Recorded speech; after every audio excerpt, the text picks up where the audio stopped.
No, Damn no, it, you were Gucci. no. Yeah, your game is loud again.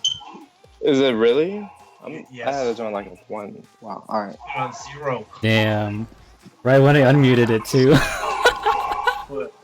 Still up? Yeah.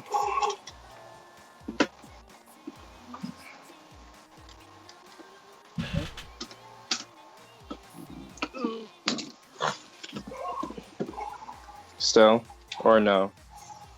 0. Barely, All right. but passable, I guess. It's gonna be in the background. All right. Alright. Alright, is like, are you with someone who's just You like have to playing right choose. next to you or Choose something your right now? destiny. It's us or the him. It's off. Yeah, I don't think. Are you good now? Think of somebody else. Yeah. Yeah. Alright. Intro time. In 3, 2, 1. Alright, good evening everybody. This is iLive episode 21. Thanks for joining us on this shit show. Back-to-back shit shows tonight if you watched the debate. So I'm pretty sure if you're if you're able to stand what happened on today's debate, this should be a breeze. Might put you to sleep, but hopefully we'll keep it under 5 hours this time. We have a lot to talk about. Pretty much everything. Well, I hope not everything that we didn't cover the past 2 weeks while I was away. The Urine update came out last week with a few Easter eggs.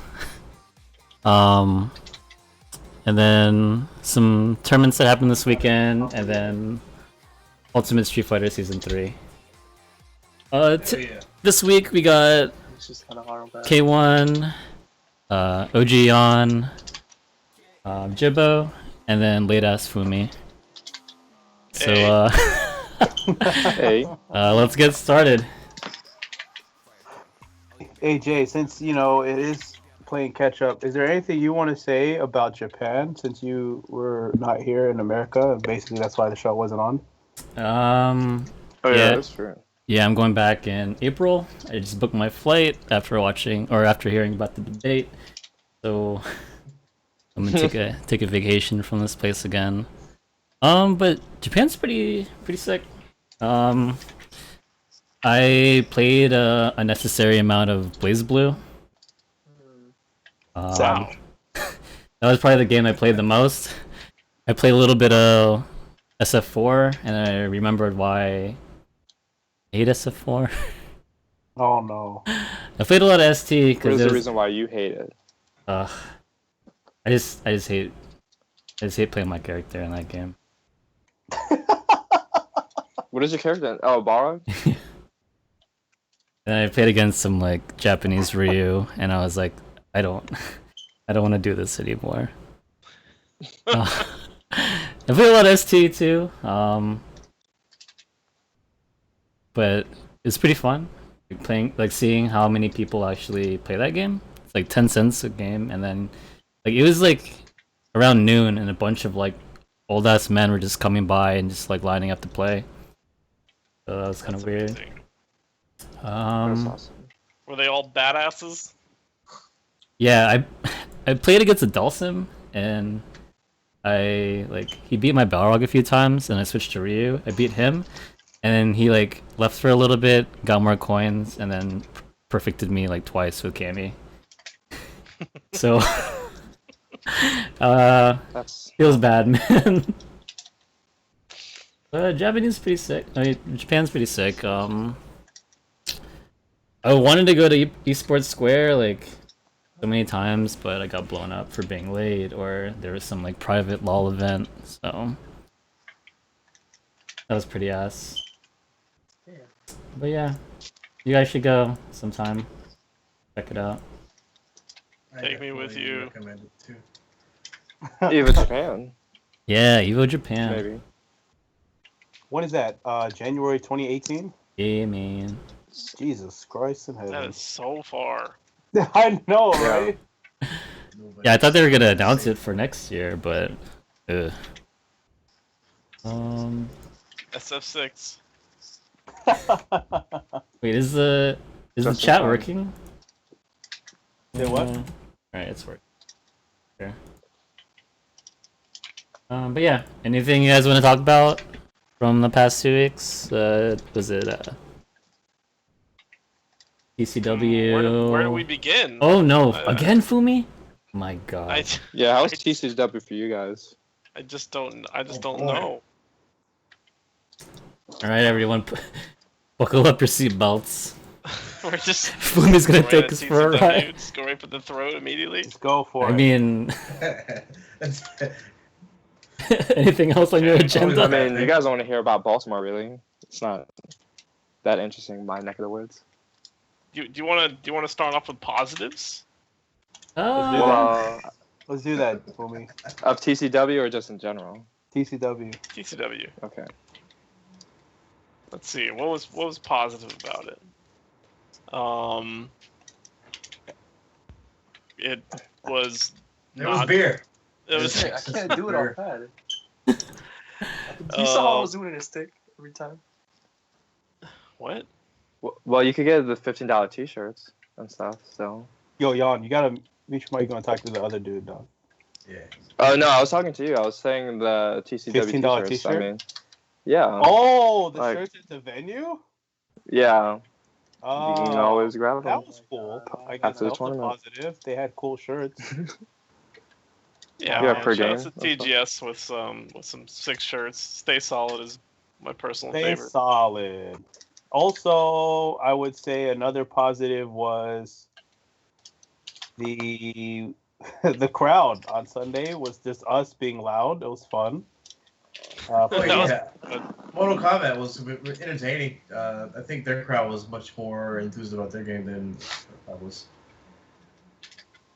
Which is crazy because they had like more than half of we had. They had substantially less people in their game entered than we did. Hmm. Even though it was like a huge pop bonus. Would you say Yeah, that that sucks. pools ran smoothly on Saturday? The pools ran Yeah. smoothly. Yeah. I mean, it's not really that many entrants to manage, so it's hard to not run them on time.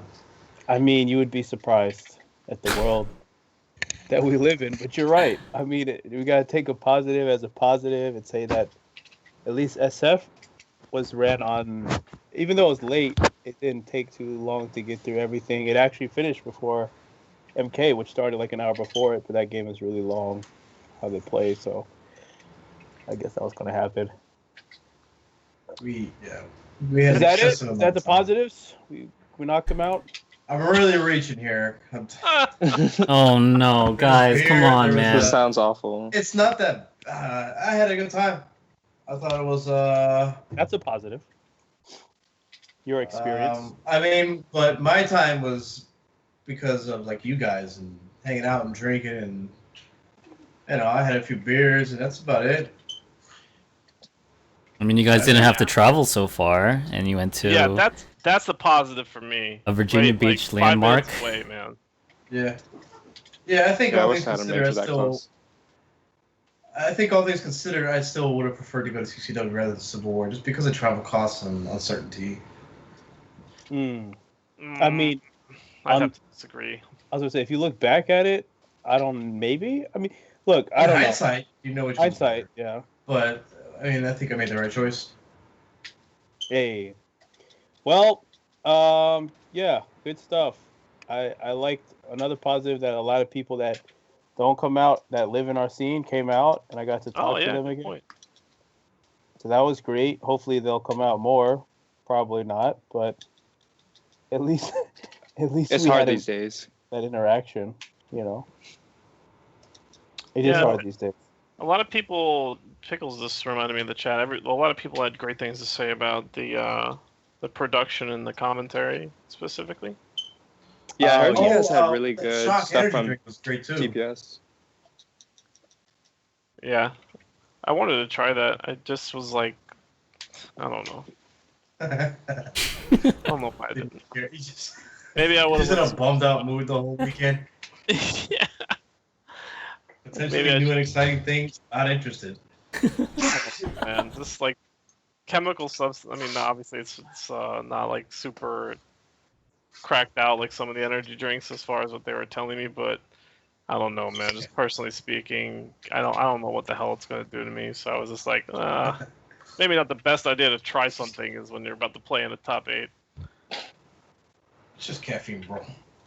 Yeah, no, that messed me up, man. I took them on Saturday, and on Sunday I had a super headache. I didn't sleep till like 4 a.m. because I was just awake.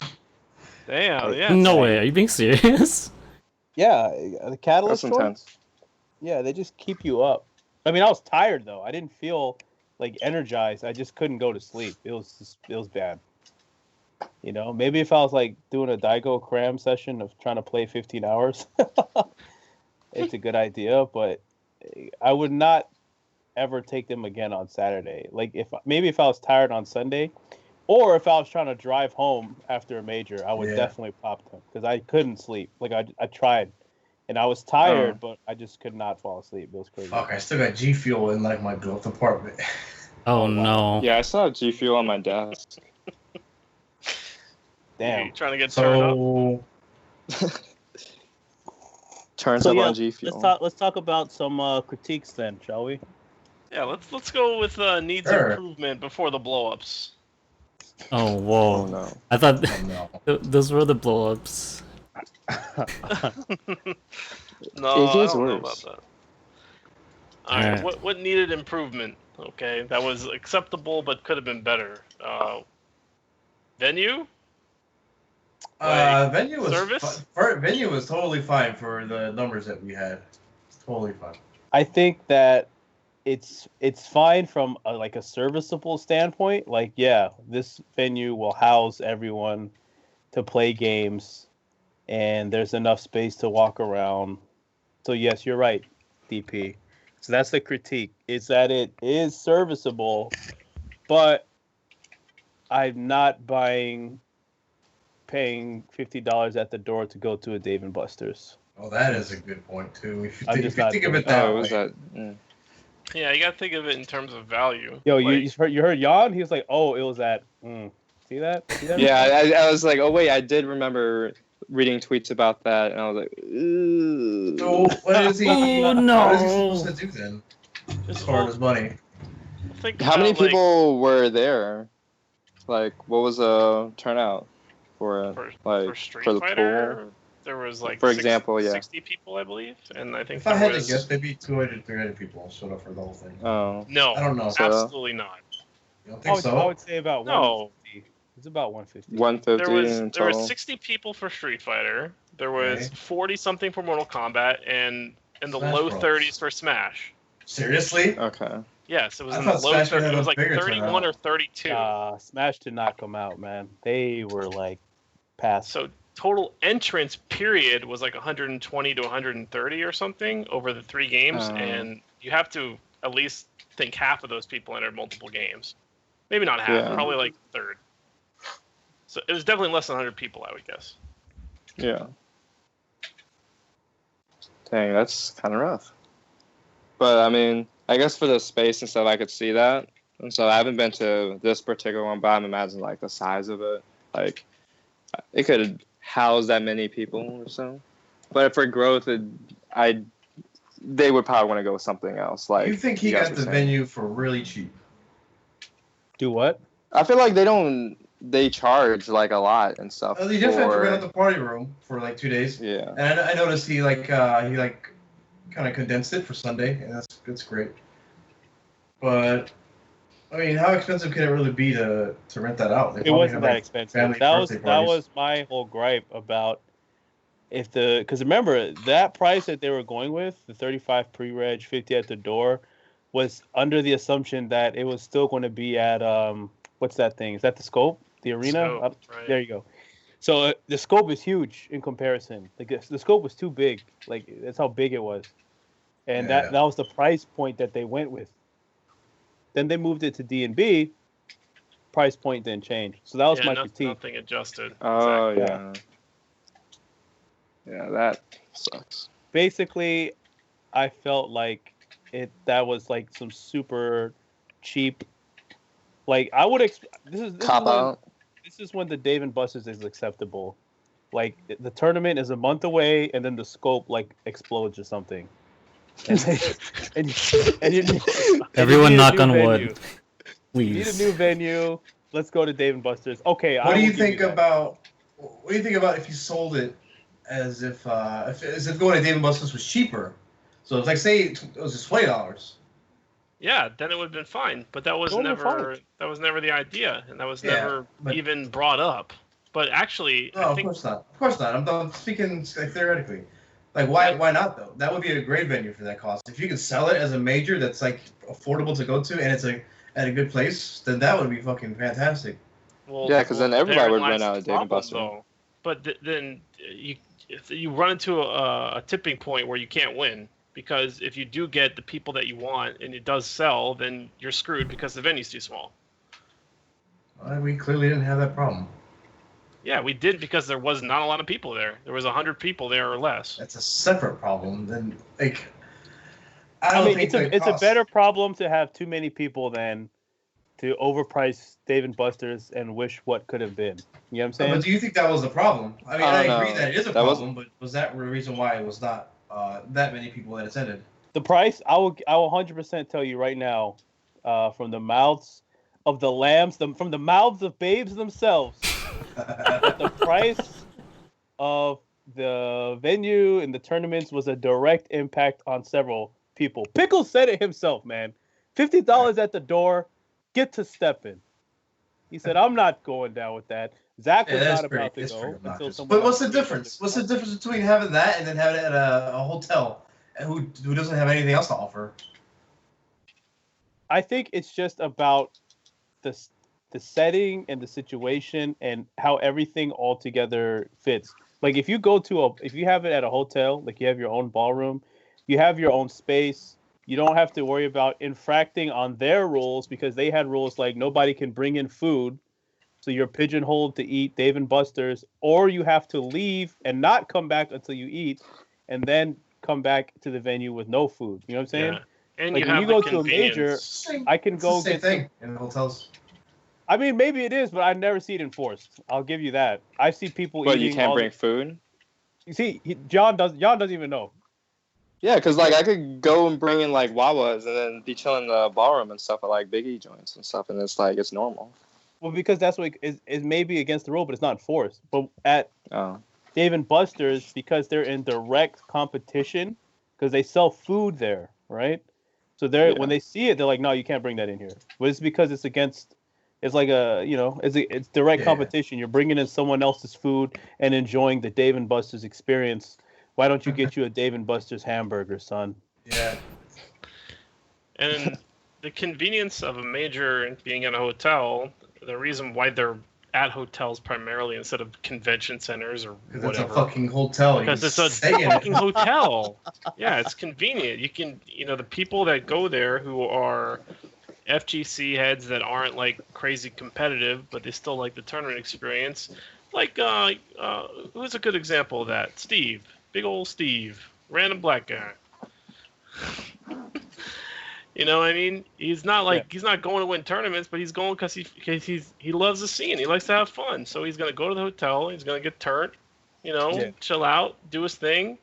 And if he's got a room there, he has the convenience of just chilling. I mean, it's not always the case, but it's definitely available for people like that who want the convenience of hanging out, playing games, and doing what they want to do rather than having to think about it and like go through the trouble. Agree with you. Where did the people who came out of town like stay? I don't know. Damn, that's a mystery question. I bet. See, the big thing is most of the out of towners were for MK. Mm-hmm. So I'm sure Aqua tried to house a couple of them. If they didn't have housing, they were pretty much forced to stay at that rat Motel 6 thing across the street, man. Oh, I know some people stayed at the Wave House too. Some of the Smash and Wave House.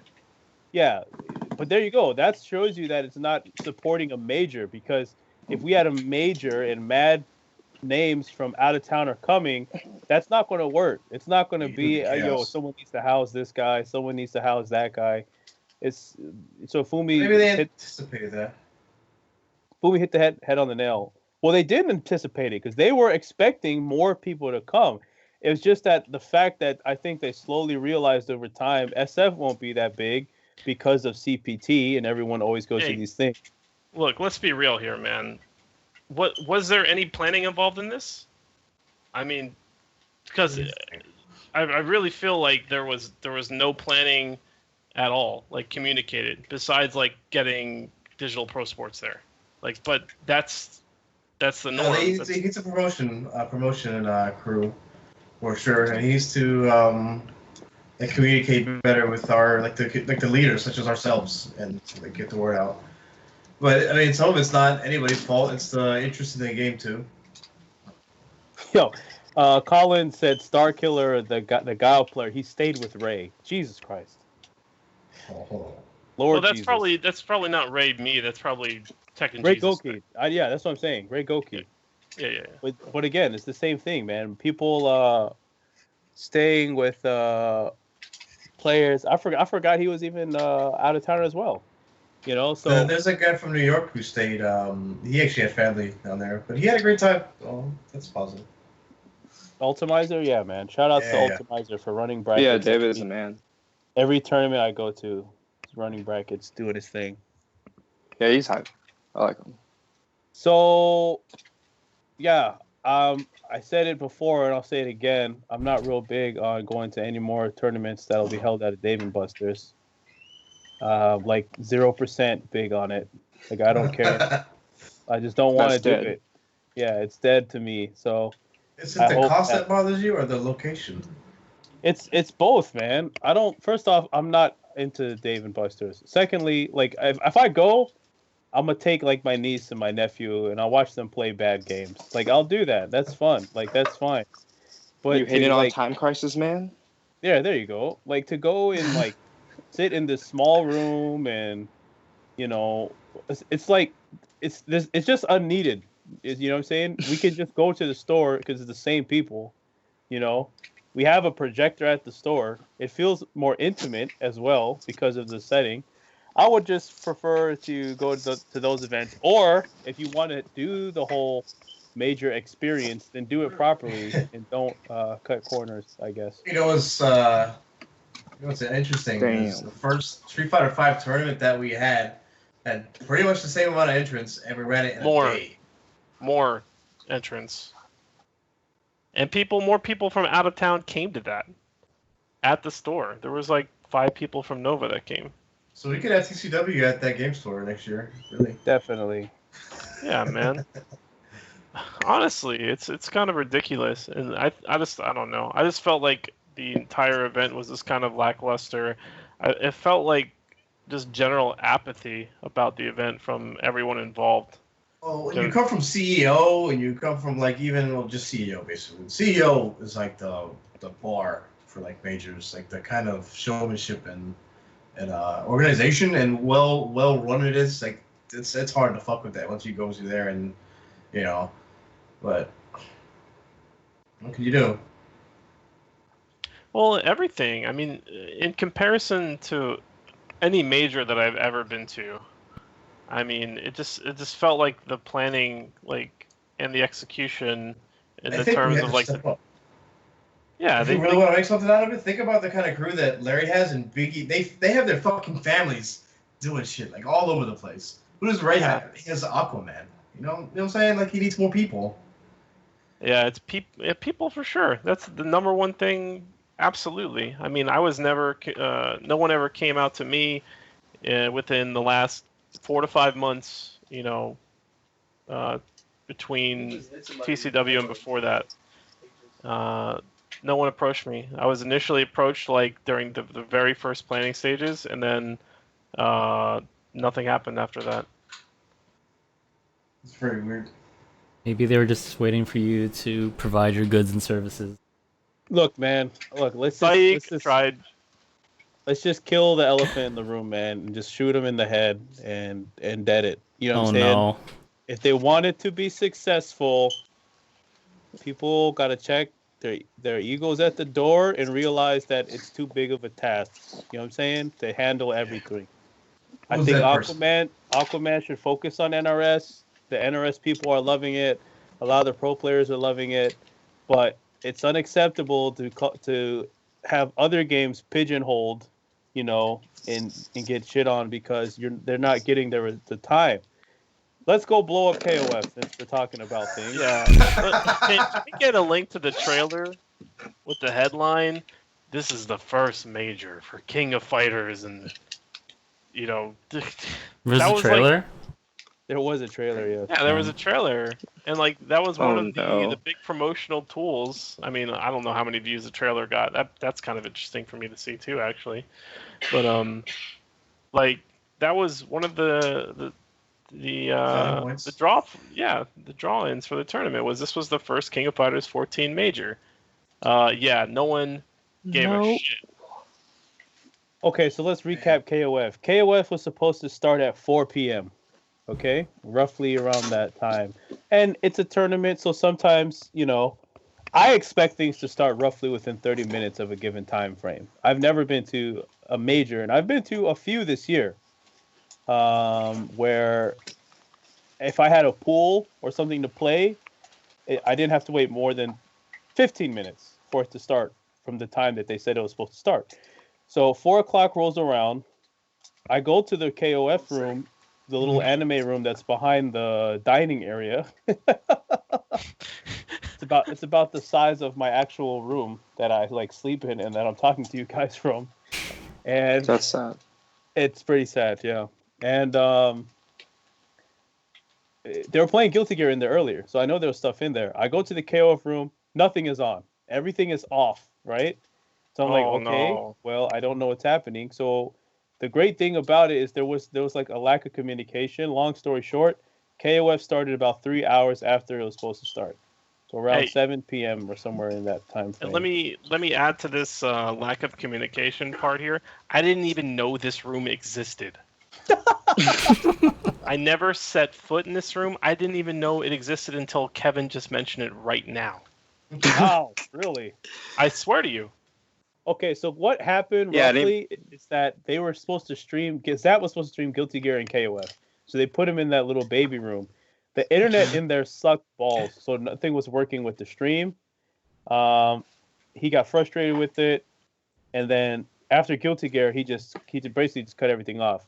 I don't know who was supposed to run KOF, but there was confusion between, I thought he was running it, I thought they were running it. Basically, we had a 17-man bracket. It gets thrown onto Ray Goki at the last minute, and I don't know what experience he has at running tournaments or setting up a bracket.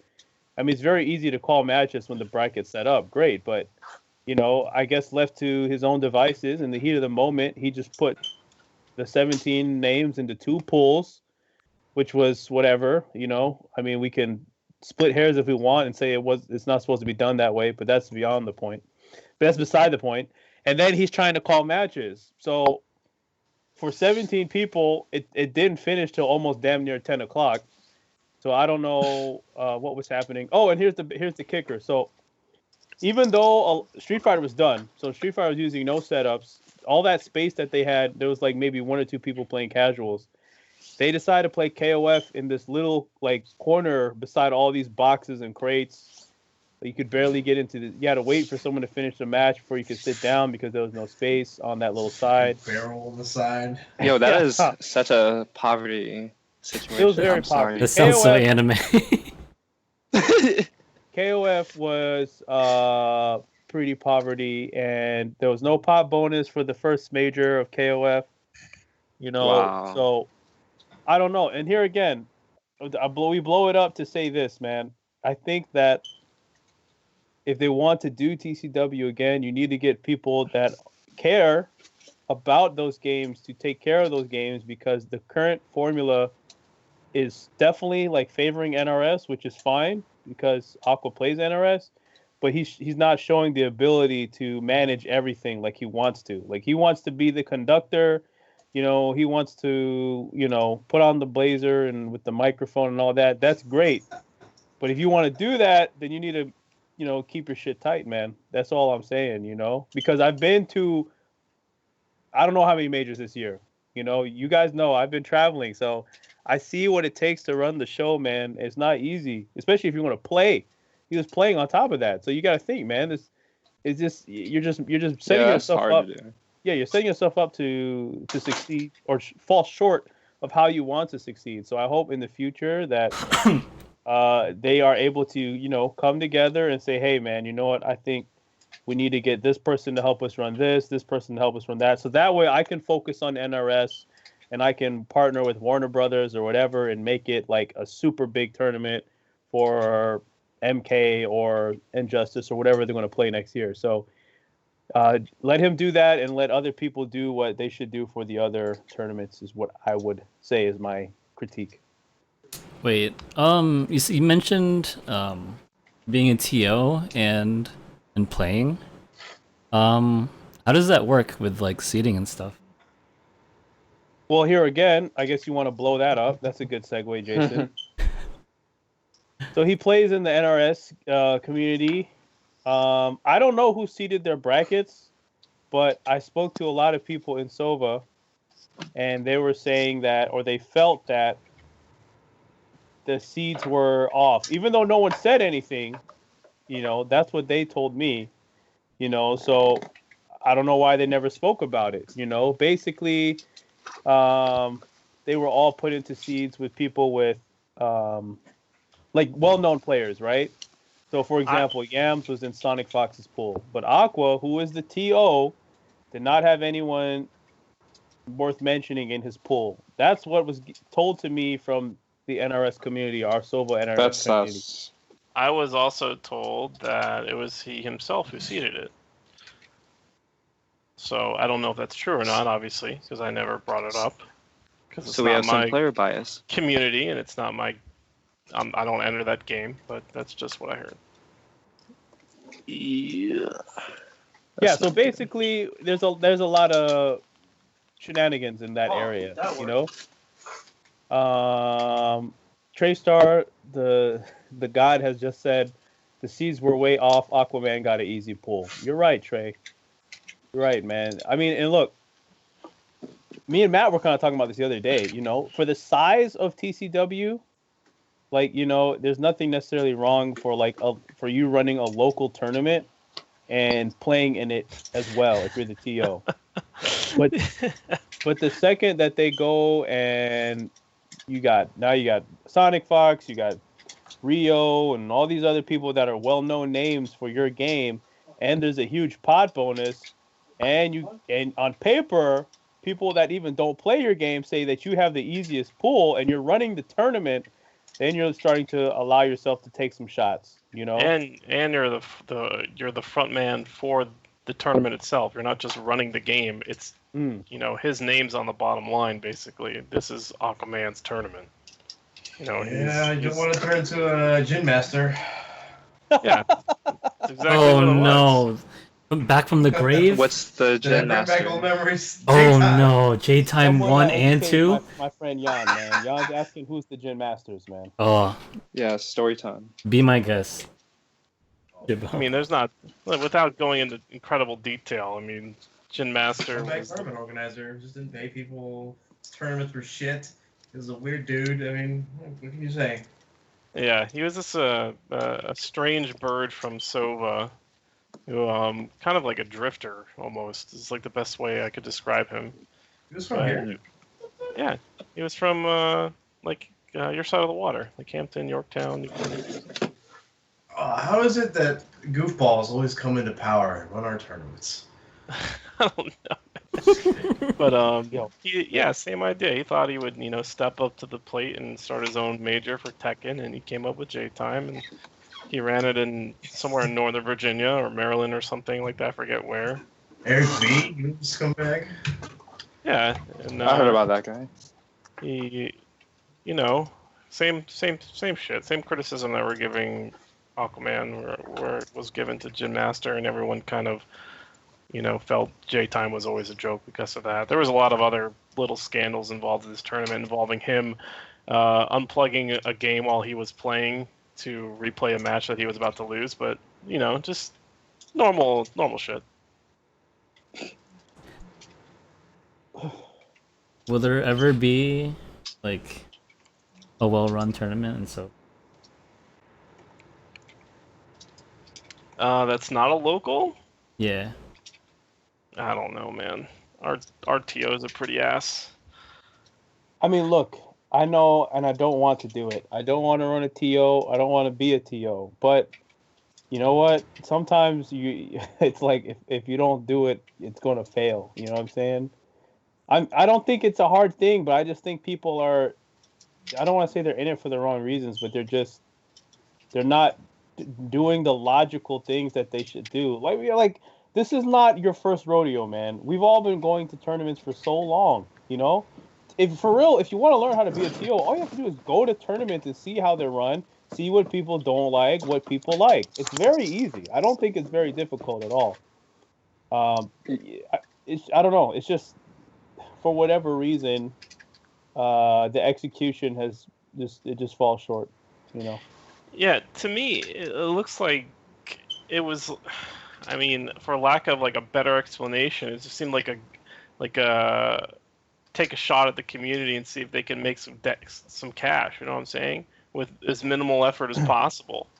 I mean, it wasn't looking like it was a great production. Like I said, I think the odd thing out about the entire event was that you don't feel like you were catered to.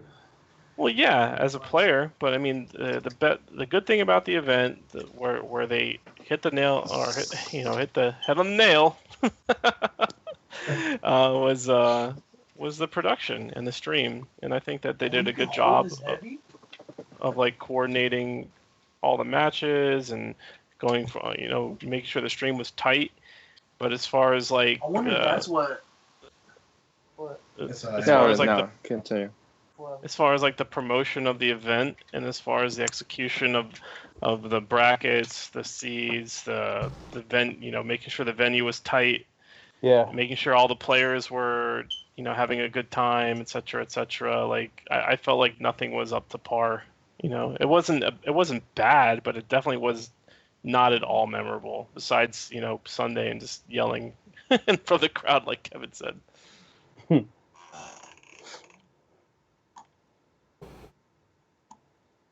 I don't know. I think I thought about this as well, like during pools for Street Fighter, and that's another point of criticism was the way the tournament was organized in terms of like pool play.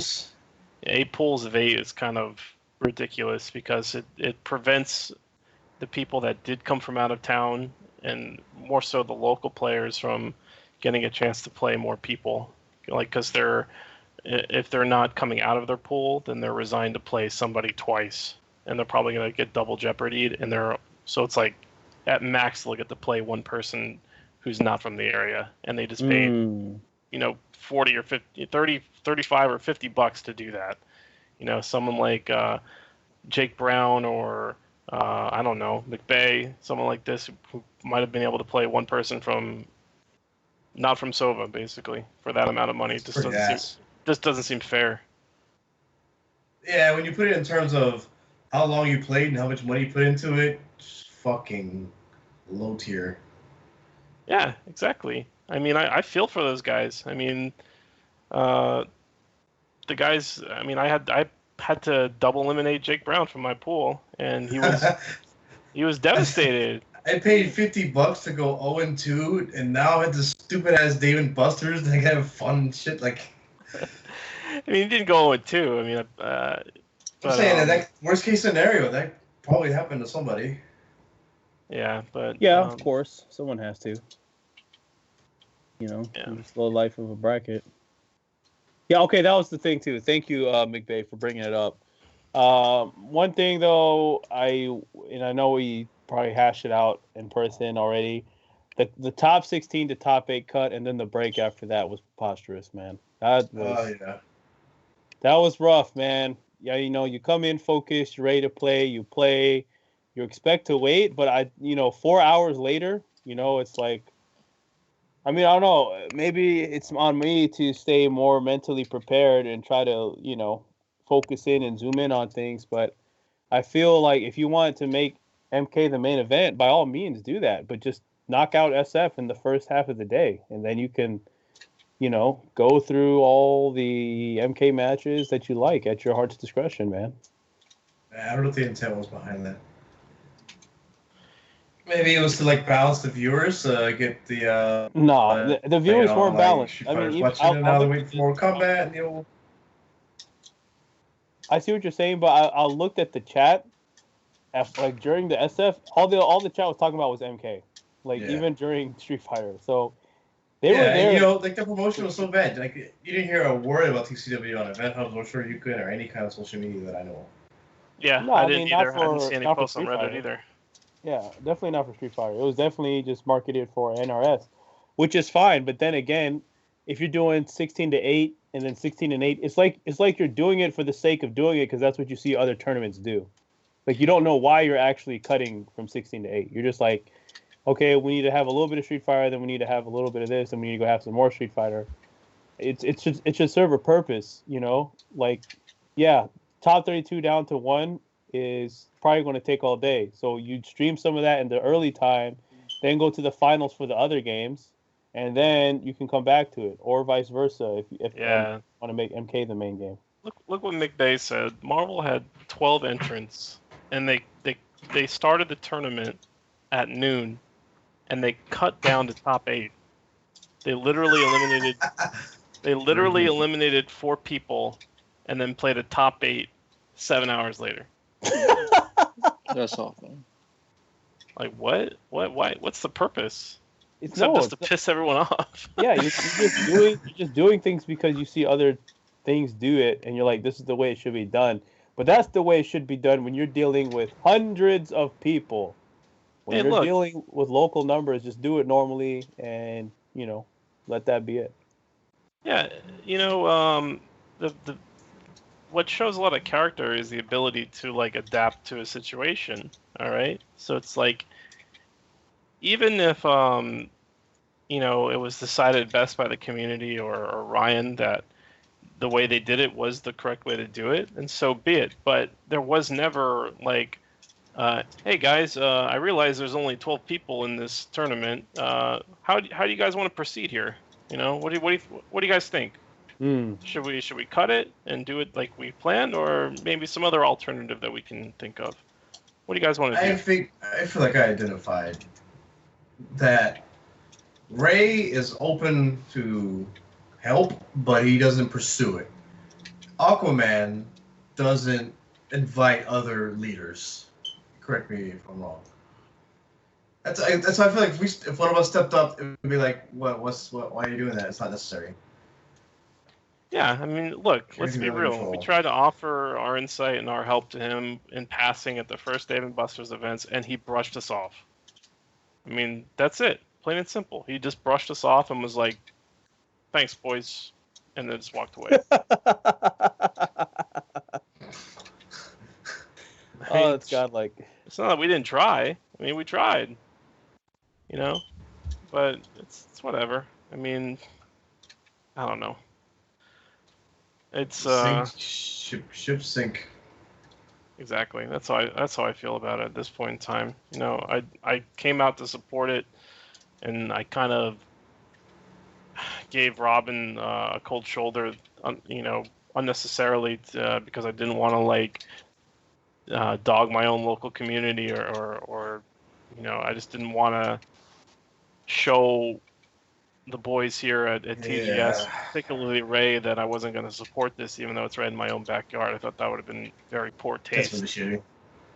So, but I mean, that's the reason why I decided to go. I mean, and I didn't have a bad time. I'm not going to say I had a bad experience, but like I said, it definitely wasn't a good experience, and it definitely not worth the value that I put into it. Yeah, it's frustrating because you want things that represent your community to be able to present to other people, and then you want to have more people want to come out to it, and then you have the report I had a great time. You should come out, and they're like, cool. Exactly. Right there. Exactly. And I don't know personally how to work towards that. I don't know, man. I think all we can do is play the game and try to make the fucking make that the entertainment part, and then people want to come and play us, and then we just have to keep our checks and balances of how the tournament's run. And if it gets out of hand, then we don't support it. I mean, look, we did our job. We extended the olive branch first, and we supported it this year. Even though we all had reservations about it, we all went. So that allows us to critique it because we actually went through it. So now we want to see fail, obviously. No, we don't. But at the same time, now that we've gone through it and we've given our opinions, not only on this show but in person and to other people, it's up to them for next year to implement those things. And then based on if they do or do not implement those type of things as far as constructive feedback, then you can see if they really do care about the community or they're just doing this, like Fumi said, just to get a quick cash injection or surplus. You know, I don't know, man. It's almost like I feel like this was the put up or shut up. I mean, after TCW won, I mean, a lot of these, I mean, it's not the same criticisms, but there was a lot of criticisms about TCW won. I think the first criticism was just the overall value of the event and how much it costed with the Ticketmaster shed and yada yada. I mean, that was the biggest gripe, and they really took that to consideration, and they tried to get the cost down, but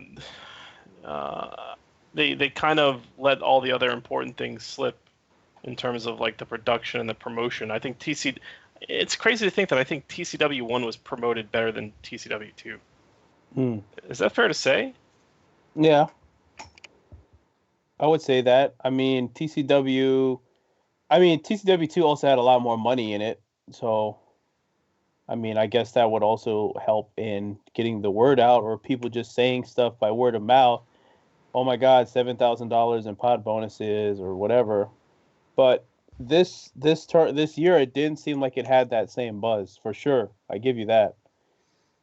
Maybe it was because they couldn't say it's like at the scope and they didn't have that big picture of the scope. And I don't know. There's a lot of differences in how they marketed it. They had a trailer like we talked about, but like you said, how many views did the trailer get really? You know, did they just fall back to just marketing on social media? Or did like someone actually hit the trail and, beat feet and go to tournaments and actually speak on behalf of TCW, and say, hey, man, talk to the other people. This is our tournament, Big E, we'll advertise for you for, I don't know, whatever tournament. Can you, put us on, like, it doesn't have to be the mainstream. Put us on your MK stream, advertise TCW at some point, during Summer Jam or something. I don't think any of those conversations necessarily happened. So I think we saw the results. Yeah, and I don't understand how they didn't reach out and try to get the support of the surrounding communities. I mean, there was no representation from Richmond besides Idris, and there was no Psycho Blue, and there was no representation from Nova or Maryland. Period. I mean, who showed up? Unknown for Marvel? Or the Carolinas either, really. Who is it? Starkiller? It's from Carolina, I think. Starkiller, Ace Unlimited, and I told my boys from NC about it, and they kind of burnt out, I guess, and didn't do it. I think some of them regretted not going, but I mean, it's not. It's like that feeling where you're like I'm deciding whether I'm going, but like not. But you want to be like, I can't wait till this event happens, kind of feeling. I know what you're saying, but here again, this is another reason why you need to have, people that are in those communities speak for. Reach out to them, or you have to be personally. You have to personally be somebody that they know, like someone that they trust. Like Robin, whenever he had a fucking tournament anywhere, he would message me on Facebook. Hey man, I have this tournament. You can come out. Blah blah blah. And then that's how 100%. I would find out about it. Yeah, Robin would personally message me every single tournament he had. Literally every single tournament, no matter how large or small. If he was having a tournament in his basement, which he did like 2 or 3 times, he messaged me about it and let me know. That gesture is so important to that connection with the community. Yeah, And I I, agree feel, with I that. feel like Ray. I feel like Ray has such a good. I think he has a good heart. I think he's in good intentions. But I don't know if he has the medium to communicate with people or Well, like the rapport to do that either. I don't think Ray is the one doing that. I think Ray is more focused on running his store and providing like the A financing side of facility. it. Yeah, but the one who, if you say Ray and Aquaman were the minds behind TCW, the one that is quote unquote in the community would be Aquaman, and he's not. We're saying the same thing. Like, it's just Yeah. not marketed properly because either people in other games don't know who he is, or they do know who he is, and they're like, "Well, you don't have anything that I'm willing. Your product is not something I'm willing to go make a trip to." You know, like Yep. you can't. You're not Big E. You're not Jabali. You don't have a household name in these other venues where people are going to just say, "Oh, we need to go," because you've got the backing from Capcom and Deba. It's not the divide. I'm just telling you how it is because if you look at how NRS was run at the tournament, that's great. But if you want to be we're just being honest, man. How come no one else from this middle area went to TCW? How come the main out of town people were for NRS? You know, I'm not getting paid to run a tournament. I'm not even asked to do anything. So I'm not going to do anything if they don't need help. But if they need help, and it seems like they do, if they wanted to succeed, then they need to speak up and they need to ask for that help and they need to properly be able to, um, look out for people. If I want to look out for you and make sure I can get certain people to the tournament or get the word out, and you could easily get that tournament over 100 people if you got Nova and Richmond and Caroline's all come. But it's going to take work to do that. So no one's going to want to do that for free. Obviously, Aqua's not going to do it if it's not going to benefit him directly, I guess. So that's what it comes down to, man. If they're Yeah, happy with it being a local for all the other tournaments, then that's fine. Then it's a mute point. But don't call it a major. That's all. Just don't call it a major. You call it a local, or call it an NRS major, or whatever you're gonna say. yeah, and just to piggyback off that, I mean, even when it comes to Mortal Kombat promotion, I mean, Yeah, even that was let's probably let's lackluster.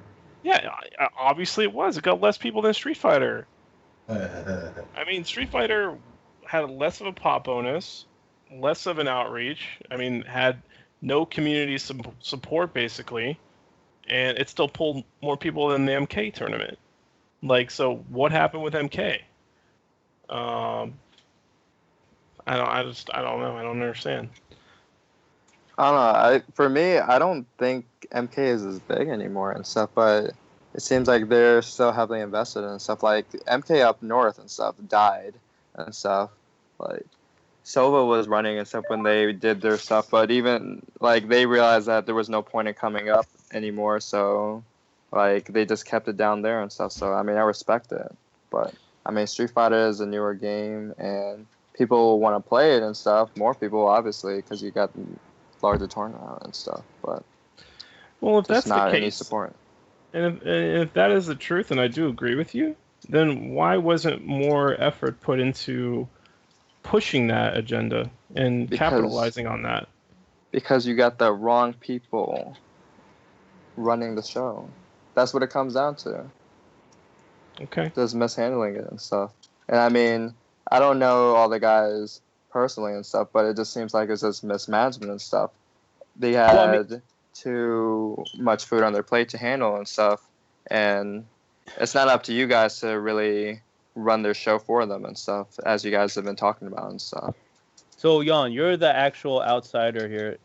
How did you hear about TCW if it wasn't from us? If you didn't hear it from I anyone mean, I on knew about TCW and stuff. I talked to people from my area. They were like, "Nah, I'm not going" and stuff. Like that was all the OG's opinion and stuff. The Okay. reason why Well, I didn't show up and stuff was because, all right, well, I was weighing out driving 50 minutes to Baltimore and then potentially winning a tournament and stuff. I mean, it wasn't that many people and stuff, but I mean, hey, I would have won something. I would have had a return on investment, and or I could go down to Sober, drive like 3 hours, 3.5 hours or so, and I guess there was like traffic of the day too, so it would have been a pretty heavy drive and stuff. Because I mean, I went down to Richmond for what was it, Wizard World last weekend or the weekend following that, and it was kind of a blow up and stuff. I got there too late and stuff, so I mean, it was just like because I would have. There was only like less than 20 people for that Wizard World tournament. And Idris ran home with like at least a K and stuff, and I was like, damn, I would have made top 8 easily and stuff if I had just showed up and stuff. Yeah. But I mean, blow ups happened and stuff. But the Wizard World was like they had nice setups and stuff. I thought they were well ran and stuff. Min did his thing over there. But yeah, the reason why I didn't go to Sova was just like I could have drove 4 hours. Would have had to deal with you guys. I would have been stuck in the blow up and stuff too, because I would have just roomed with my girl, but I would have had to like drive an hour each day if I made like top 8 or whatever and stuff too from Williamsburg. So I would have to deal with that. Let me ask you though. It just would have been two questions. Two questions. One, so Baltimore had a tournament on the same day as TCW? Yeah, there was it was a smaller group and stuff. Like they mostly hang out in like Baltimore City. Like even I recall Ray posting about it. He's like, oh no, I can't come and stuff. I'm running an event the same day and stuff. And they're like, oh well, damn, that sucks and stuff. And then people just went to their event because it was like what, a 3-year anniversary sort of thing too. And it's a small group of people anyways and stuff. So for Ray, it's kind of like whatever and stuff. So I wouldn't have like changed my event over it. But I mean, it's not like there was much communication from either of the parties and stuff to try to like reconvene. I know these group of people, they don't travel far either way and stuff too and stuff. Like from Maryland, there's not a huge like traveling group and stuff really. Like it's maybe at most 20 people or so. Next question then. When it comes to the people, you said that the OGs were like, nah, we're not going to TCW. Did they tell you why or what the scoop was, or what's the general? I mean, I remember. What's the general word on the street about TCW up there? All right, so what? This is the second. Feel free TCW? To blow it up if need be. This is the second TCW, right? Yes. Yeah. The one that just happened. Okay, so apparently the first one there was like a big, like beef over, like top 8 payout or whatever it was, the payout and stuff. Because like Darkchild got something, but like he had to like wait like a brick and stuff for the payout.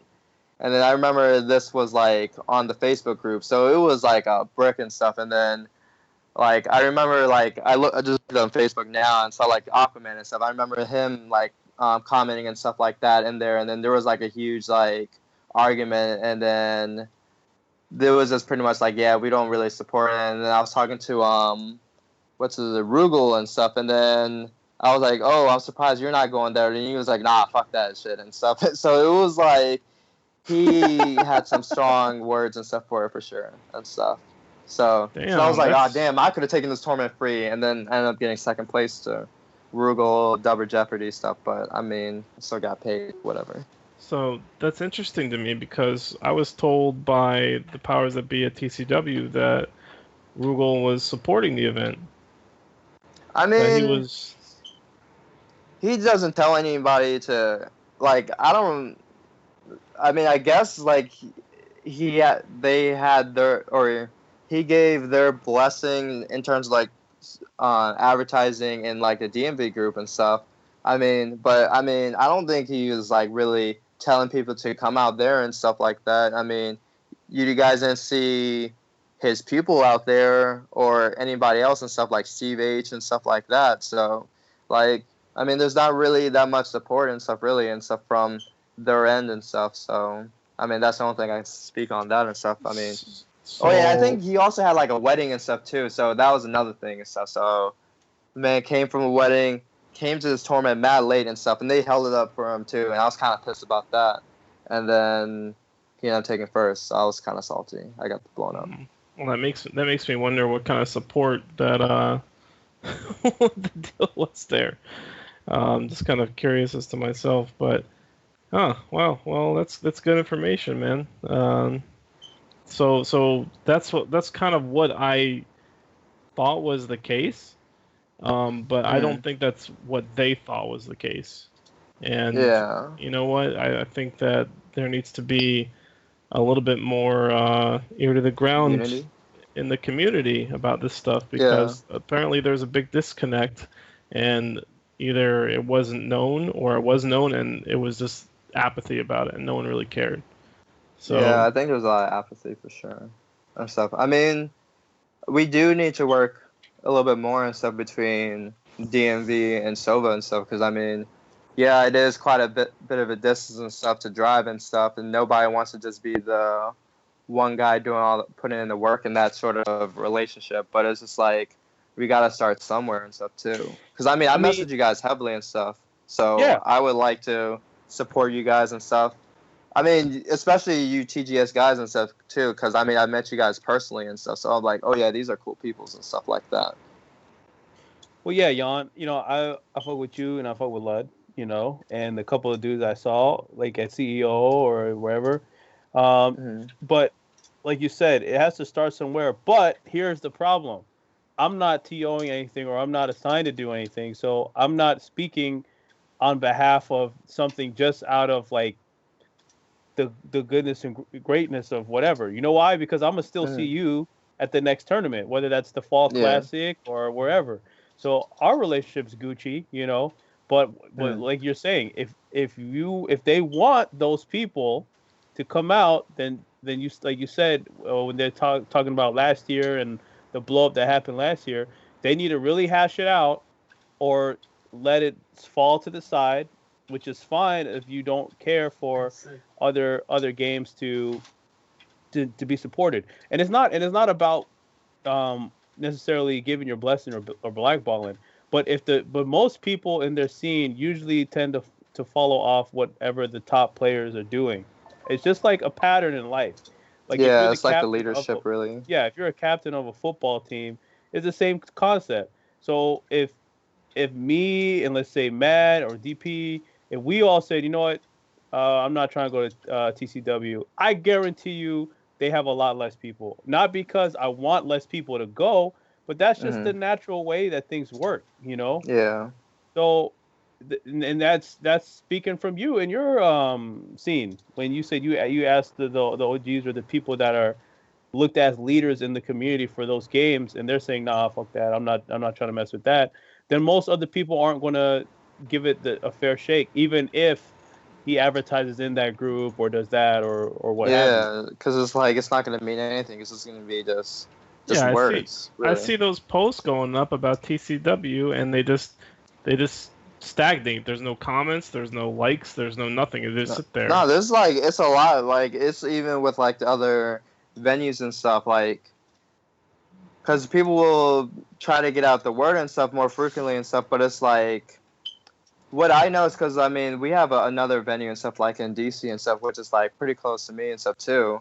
Like I haven't been there in the brick and stuff because like it's just like it's a little bit expensive and stuff. I can't get people to come out regularly, so it'd just be me going there and stuff too. And it's just like it's mad work on my end that I'm like doing pro bono and stuff where I could just be, well, I could just go to my boys that's like half the distance away. Yeah. And we could try to get other people and stuff too, but if not, like we'll have a good time anyways because we'll just be drinking, playing games, trying some shit, and then like just having fun and stuff. Hey, look, I think I think that the biggest thing that was said was the personal touch by the TOs or the promoter or whatever you want to call them, man. Because this whole strategy of, well, we made a banner and put up a post in the group and expecting people to come to the tournament based off on that is kind of it's not Facebook 4 years ago, buddy. It's minimal effort and stuff too. Yeah, it actually kind of makes it even look worse because you're not posting there. That's why when people like the bigger TOs, who's a good example of that? The Canadian TO. Big E is constantly posting like TFT then in every single group that I'm part of, and like some random KOF North Carolina group, he posts there. Yeah, and he doesn't TFC, just post Big the everywhere. banner at the Ends in 2 event. weeks. He'll post and like put comments on there too. So it puts like even if it's like a minimal personal touch, at least it's something. Yeah, I'll be Yeah, like, all right, maybe I signed switches up. the He game likes up. it. He notices it. Exactly. And he does that in our group too, and so does Larry. He'll post up there, and be like, "Hey, this is that," or he'll put. I remember he posted up, "Hey, good luck to everyone going up to TCW," and it's just like, you know what? Is Aquaman doing that? Is he posting up in other people's groups? Hey, Yeah, good luck at, what But the Plus but it Larry should be being be more of a looked at. face from an You know outside what view. is? Sorry to interject, but you know what was the worst thing though? I think I've seen more posts about those T-shirts more so than the tournament though, for real, which is kind of awful. Like I keep seeing like, oh yeah, we still got these shirts, $15 and stuff, and I'm We like, got some leftovers. Oh, We gotta word. find somebody's, yeah, somebody's like buttermilk biscuits that's been sitting on like the kitchen table. 10 minutes. Squeeze out a few more fucking. I don't know, man. All right, Yeah, man, so Yeah, But yeah, it was a blow up. TCW. Jay, let's just do let's just do an IA Cup in Japan next year. We go to Japan in April. We just make an IA Cup, bro. I don't want these problems, man. They're not problems if you address them properly. I mean, I think, we probably killed this horse like 8 times in the last Oh yeah, we definitely did. hour, but it's important to mention because it's directly involved with our scene. So I don't think it's like an oversight to like talk about it as much as we did, but there's a look. lot of solutions. If anyone wants solutions, there's definitely a lot of solutions that we have given. I will say that. Hey, it's nice that like Zap posted up in the group too. Like, hey, what's everyone's feedback about it? How do y'all feel? But like, we're at the store constantly. Has Ray or Ryan ever tried to hook up with you and like get your feedback or anything like that? Because not with No. me. Ray's not the communicative type like that. He's just a facilitator, which is fine. But we need that. But if he's not gonna do it, then Ryan needs to do it. Yeah. He's not Somebody. so. Yeah, he's not. They need to get other people to do it. Look, yeah, let's breeze through these results real quick. Oh wait, hold on, Colin. I'm sorry, you're in the call, right? Yeah, what's up? Sorry, I snuck in. I didn't want to interrupt. So I was just waiting. We were just talking, and you kind of like, did you have before we leave TCW? Did you have anything that since we had kind of like killed everything, or that you wanted to add, or shoot the horse again, or Shoot the horse. No, I think you guys covered everything and more. all right. Well, wait, I have something. I have a final question for you guys as Sova residents. What do you feel like if there's a TCW 3? Are you guys going to support it? And if you guys do, what are you guys going to do to change it and stuff? I mean, obviously it's not your major and stuff like that, but you still feel like it's like your duty to at least do something about it since it's a representation of your area and stuff. Man, So. all things being equal, if nothing changes, I'm not supporting it again. Okay, they had their shot, they fucked up. Like I said, all things being equal, if it's the same build up, the same show, same everything, it's not even a question in my mind. But if they come at it correctly, and they make the changes that are needed, and of course I'll support it. I'm not gonna blackball it and say, oh well, this is done. But it's I feel like I've given it a fair shot. So if they come, if the preparation and it looks like a bad, is poor and it looks like a bad look overall from the outside, then no, I'm not going to support it. But if it looks good and things are, the general feeling is of optimism, then yeah, of course I'll give it another shot.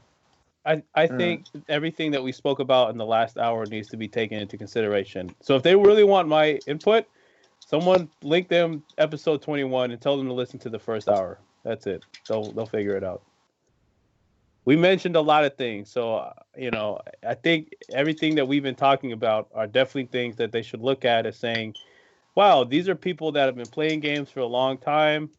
They are, looked at as leaders in the community. Maybe their input should be valued, at least considered, as things that we could do moving forward if they're really serious about improving it. So that's it. But my question was posed at your crew, and like, do you guys feel like, all right, if there's one next year or whatever, that if they reach out to you guys and like, oh, okay, we saw your feedback and stuff, I think we could use you guys' help with runnings and stuff. Like maybe like we could have such and such run in Street Fighter or something like that, because we want to make this like success and stuff. Like, would you guys be up for it or something like that? Yeah. Or? I'm not opposed to doing it, but like Matt said, if nothing changes, if the product is the same as it is this year, then we have to decide if we want to go or not. Do you mind if they come to us correctly, not on some bullshit like, hey, we'll see what we can do about comping your venue, or like, no, none of that. Like, it's either we're in 100% or we're not in 100%, and you guys can deal with it as you see fit. You know, that's for me personally, because if I take on a project, I'm gonna take it on seriously. I never volunteer at majors, not because I don't care. It's just that I'm so consumed with playing. Like for me, if I want to run a game, I probably won't enter it because I want it to run great. This is how I am as a person. So I'm not saying you don't have to do that, but for me personally, if they want, like, for me to run something, that's how I would take it. So yeah, I'm down for I'm open to it, but they got to cross that bridge when they're ready to cross that bridge, you know? It's not impossible to do volunteering and stuff, because I do like at every biggie. Oh, I know you do. Sometimes I do get the blow up and stuff though. No, I mean, I'm not saying it's not, it can't be done. I definitely don't say that, but for me personally, I'm saying, I mean, you're there's a lot of work and stuff. Yeah. Mm-hmm. Mind if I give my 2 cents? Yeah, do your thing, Colin. Go for it. Yeah, get your licks, dog. I would say, Your birthday licks in. Provided that they're asking for help, I think that it'd be important to just market it. Like, not better, just actually market it. Because like I said in the stream chat, I frequent Shoryuken, and they wasn't in the upcoming tournaments, and I was like, why isn't that? I'm gonna ask Ryan, and Ryan's like, oh yeah, they posted in March, with like the post on Shoryuken still says, hey, it's at the scope, and then some random person put under it like, oh, there's this new video, you should probably update this, and I messaged him like 4 or 5 times like, yo dog, you need to update this post so we can get some sort of anything on Shoryuken at the very least, and just nothing. So I think that would definitely be the first thing I would do to help support it, is just like market. That's crazy, man. Like, when we were streaming out of Jinx's house, we were on the front page of Shoryuken. Savage. Oh my god. You remember that? Yeah. Yo, we used to get 100 viewers, bro. That was savage. Those were the good old days. We had over 400 at some points. Savage, man. I mean, it's just crazy to think about that we probably had a bigger audience at Jinx's house and TCW. Taking steps back, boys. Yeah. Rip, my man. Yeah, shout outs to Variable Counter Media. Dog, the good old videos days. are still up there, man. Ultimate Street Fighter Season 0. If you guys want to watch it, go Google it. Go find it. Go listen to me and Fumi's commentary of ignorance. All right, so I got the results, man. I'm gonna just run through these so we can talk about urinal cakes, man. Never give up. I watched this actually because it was on like super late. It was weird. I think it was in South America, Chile. It was in Chile. Okay, your top 8. The boy did it, man. I heard this dude lives in Cali, but I see him everywhere in the world. He is truly a world warrior this year. Panda TV, Dark Jiwa. Darkest Jiwa. He won. He beat Tokido in a crazy set. That set was really good. I definitely recommend everyone, if you are avid fans of Street Fighter or just like Ken and Ryu, watch that set. A lot of back and forth. He got mauled in the when Tokido went to reset it, but after that he battled back. He actually beat him in winners too, so good stuff. Jiwa won. Tokido was your runner-up. Rolinho, if I'm saying that correctly, is a Brazilian Nakali player, and he is pretty strong. He got 3rd. DM Saga with Guile got 4th. Is that the first Guile to make a top 8? Not sure. Your boy in Ryan Hart used Guile like in probably about half his matchups in the second place. Oh, okay. Shout out. Yeah, well, I got those results too. But okay, so 5th was Animetal, Chun-Li, Chip representing the beautiful boys Vega, and then we had DM Bach and Piccolo. Piccolo played in Bison. They don't have who Bach played. I did not see him on stream. I don't know if anyone caught that, but yeah, it was a good.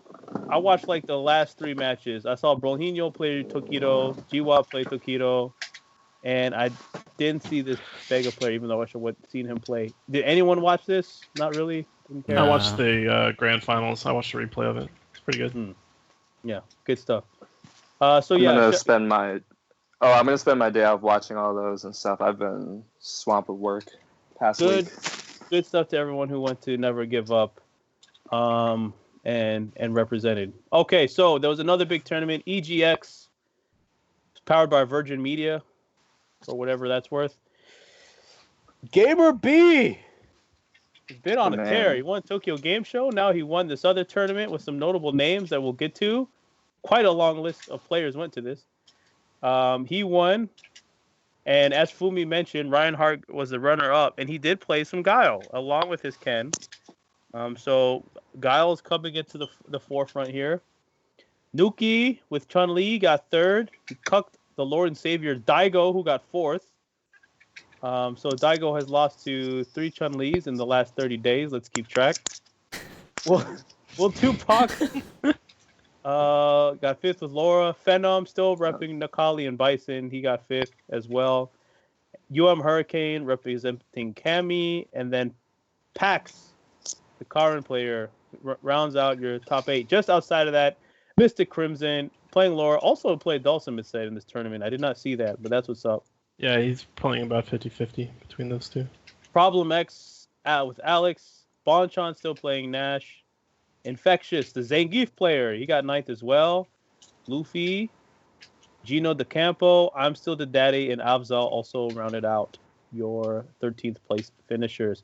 Outside of that, just looking... Yeah, Snake Eyes got 17th. Just big names that I see. Oh, which Snake Eyes? I heard there were multiple ones there.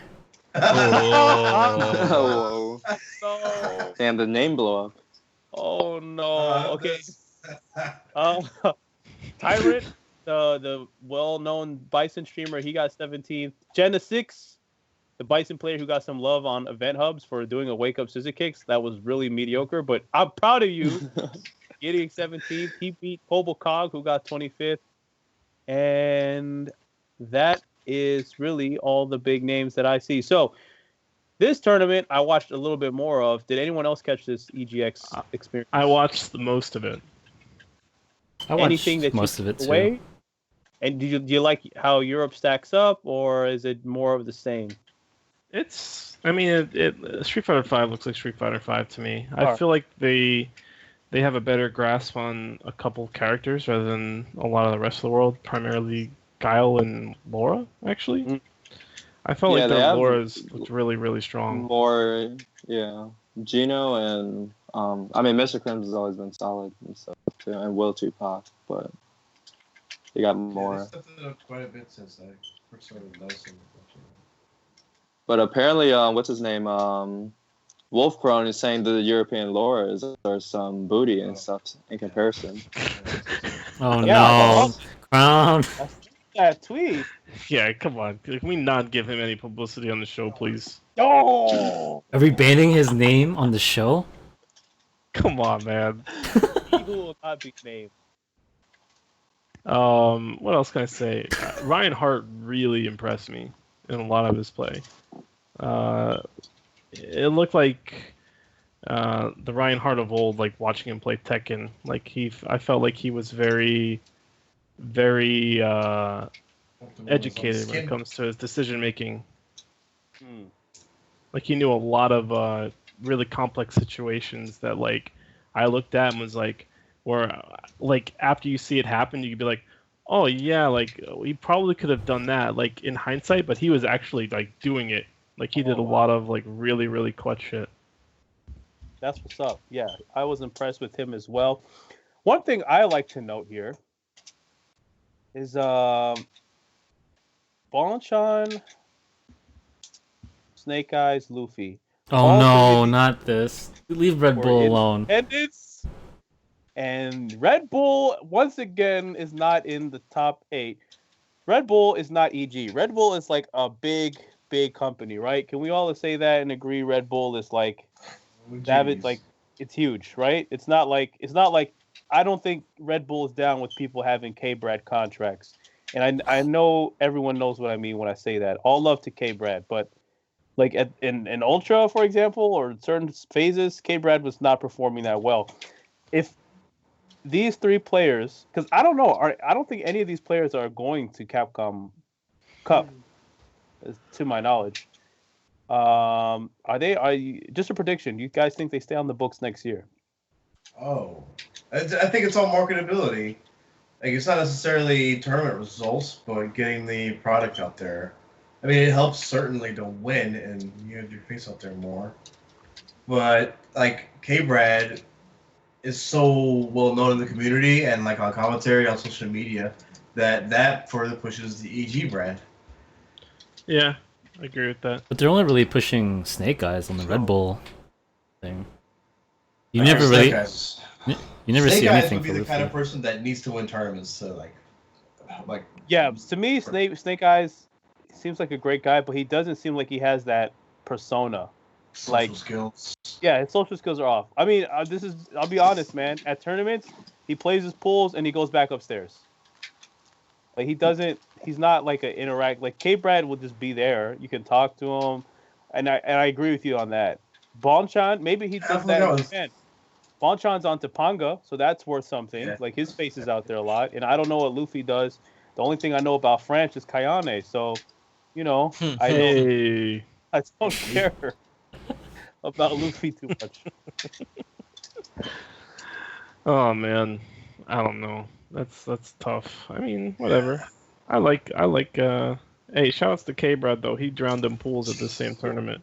Yo, K-Brad there and at Japan Cup the week before. Oh guys, stop bullying him, man. K-Brad was at the tournament? I didn't know that. Yeah, he drowned in pools, man. He lost to like some. What was it? It's he lost to The Dawson he lost to a Cammy and to a Dawson. He lost to Jay Mass or Jay something. Yeah, he lost to Jay Miller.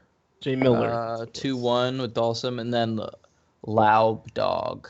How do you lose to somebody with their name as their screen name? Just like Jay Miller, dog. And that matchup is not that like that's a Cammy favorite matchup. Like pretty big time, in my opinion. Keep drowning, homie. I like it. Okay, so those were the tournaments this weekend. This week we've got the Brooklyn Beatdown, so we'll have a lot of recap on that on Monday. I'm still looking for why they changed the size of the tournament from 1,000 down to 250, but whatever. Yeah, so let's just get into it so we can. Oh, real quick before we move on. Yeah. It's been a while, so we haven't talked about Japan Cup, but just want to say, like, all the American players that just died there was very surprising to me. Or, like, Daigo going out in TGS. pools. Tokyo Game Show. Yeah. Yeah. Justin Wong going out in pools. Zien going out in pools. I don't think that's surprising at all. With nature of Street Fighter V and our history as American players going to Japan, it's not really that big of a surprise. Yeah, I think it's more so a testament of the game. I mean, perfect example. Just look at Daigo. Okay, he won 2 tournaments and drowns in pools, and then gets 4th place the next week at a huge tournament. That's just the way Street Fighter V is, man. It's a very volatile game. Yeah, Hugely volatile game. I feel like I'm playing the lotto every time I enter a tournament now. It's crazy. Yeah. Like, I've never played a Street Fighter that's this volatile in terms of, like, one bad decision kills you. I mean, it seemed like, Street Fighter 4 would be worse compared to 5, but, like, it's far worse than 5. Like, I feel like I like 5 better than 4, but But, it's still like it went back to the same levels of enjoyment until recently when Urine came out. We'll get to that. But like the Laura and just like Jury and then every other fucking top tier character against them, it's just not. It wasn't fun at all. It's just fucking going through the motions and showing up. Yeah, I feel you. I mean, look, we had Lud up here. What up, Lud? I see you in the chat. He even said, and he has been to me one of the more consistent U.S. players in the last few months, and he said it's very hard. So yes, the game does present consistency a little bit harder than probably traditional Street Fighters or Street Fighter 4. So the fact, like you guys were saying, the fact that people died at Tokyo Game Show may not be as surprising. But I think it also shows that there was a lot of good people there, man, that Japan just has a lot of good players. I mean, Crusher got 17th. I didn't know this dude still played the game. Yeah. And he killed Daigo in a 1-20 set, like in the second month the game was out. But I never heard of anything after him. Like he just doesn't. Japan also has a lot of people that just don't go to tournaments because of whatever reason. Like they got lives or, they're doing whatever, but they're still godlike. Like Gachikun, for example, who was also there, who did well, but he doesn't travel because he's not a sponsored player. So I think there's also that, if we're talking particularly about Tokyo Game Show, just Japan being the best scene in the world, and we have a little American force that's trying to go further. It's going to be rough, man. It's going to be rough for sure. All right. Shall we move on to the update? Yeah, let's talk about this new stuff, man. All right. Before Urine, I just want. Does anyone have any comments about the missions or the stage effects, man? Some are I pretty think cool. the stage effects are I think they're pretty cool. I'm actually getting some laughs out of seeing The them. Karen one. I saw the Yeah, Karen that's one fun. today, and I lost my shit. They're so funny. I think it's a nice touch. The banana, I saw it for the first time last night. The banana falling on the dude's head. Oh my god. Yo, when I can't remember. I think I was playing somebody online, and there was the stage, and I was so fucking pissed, man. And then I got knocked into a hot dog stand, a stupid ass hot dog on my head. I was like, you gotta be fucking kidding me. It's crazy, man. Yeah, it was good stuff, man. I like that they incorporated like different ways for people to get fight money, even though it's like ultra late in the game. And then you get the colors daily too. quests. Oh my god. Yeah, I mean, if they had started the game with this stuff, then I guess it would have been bearable. But hey, it's a good way for them to look forward to season 2, and just keep adding stuff, man. Don't stop. Yeah, keep adding Only take shit away to lag. people's computers Don't add too. lag. Huh? It's yeah, a good. I think my favorite thing so far is just the 6.5 frames apparently now. So I mean, it's a good adjustment, even though it's a little bit harder to notice. Well, let's It's talk very about that, noticeable. man. Does anyone feel like the game is quote unquote smoother? LPN actually had a post about that. He said, and it was honest, and I will have to agree. I'm not trying to sit here and act like I can feel a difference of 1 frame in, trying to block stuff or something, but it kind of does, because I looked at Urian's frame data, and his overhead isn't super slow compared to the other ones, but I seem to be blocking it really well. I was blocking overheads today really well at a higher clip than I would say I normally would.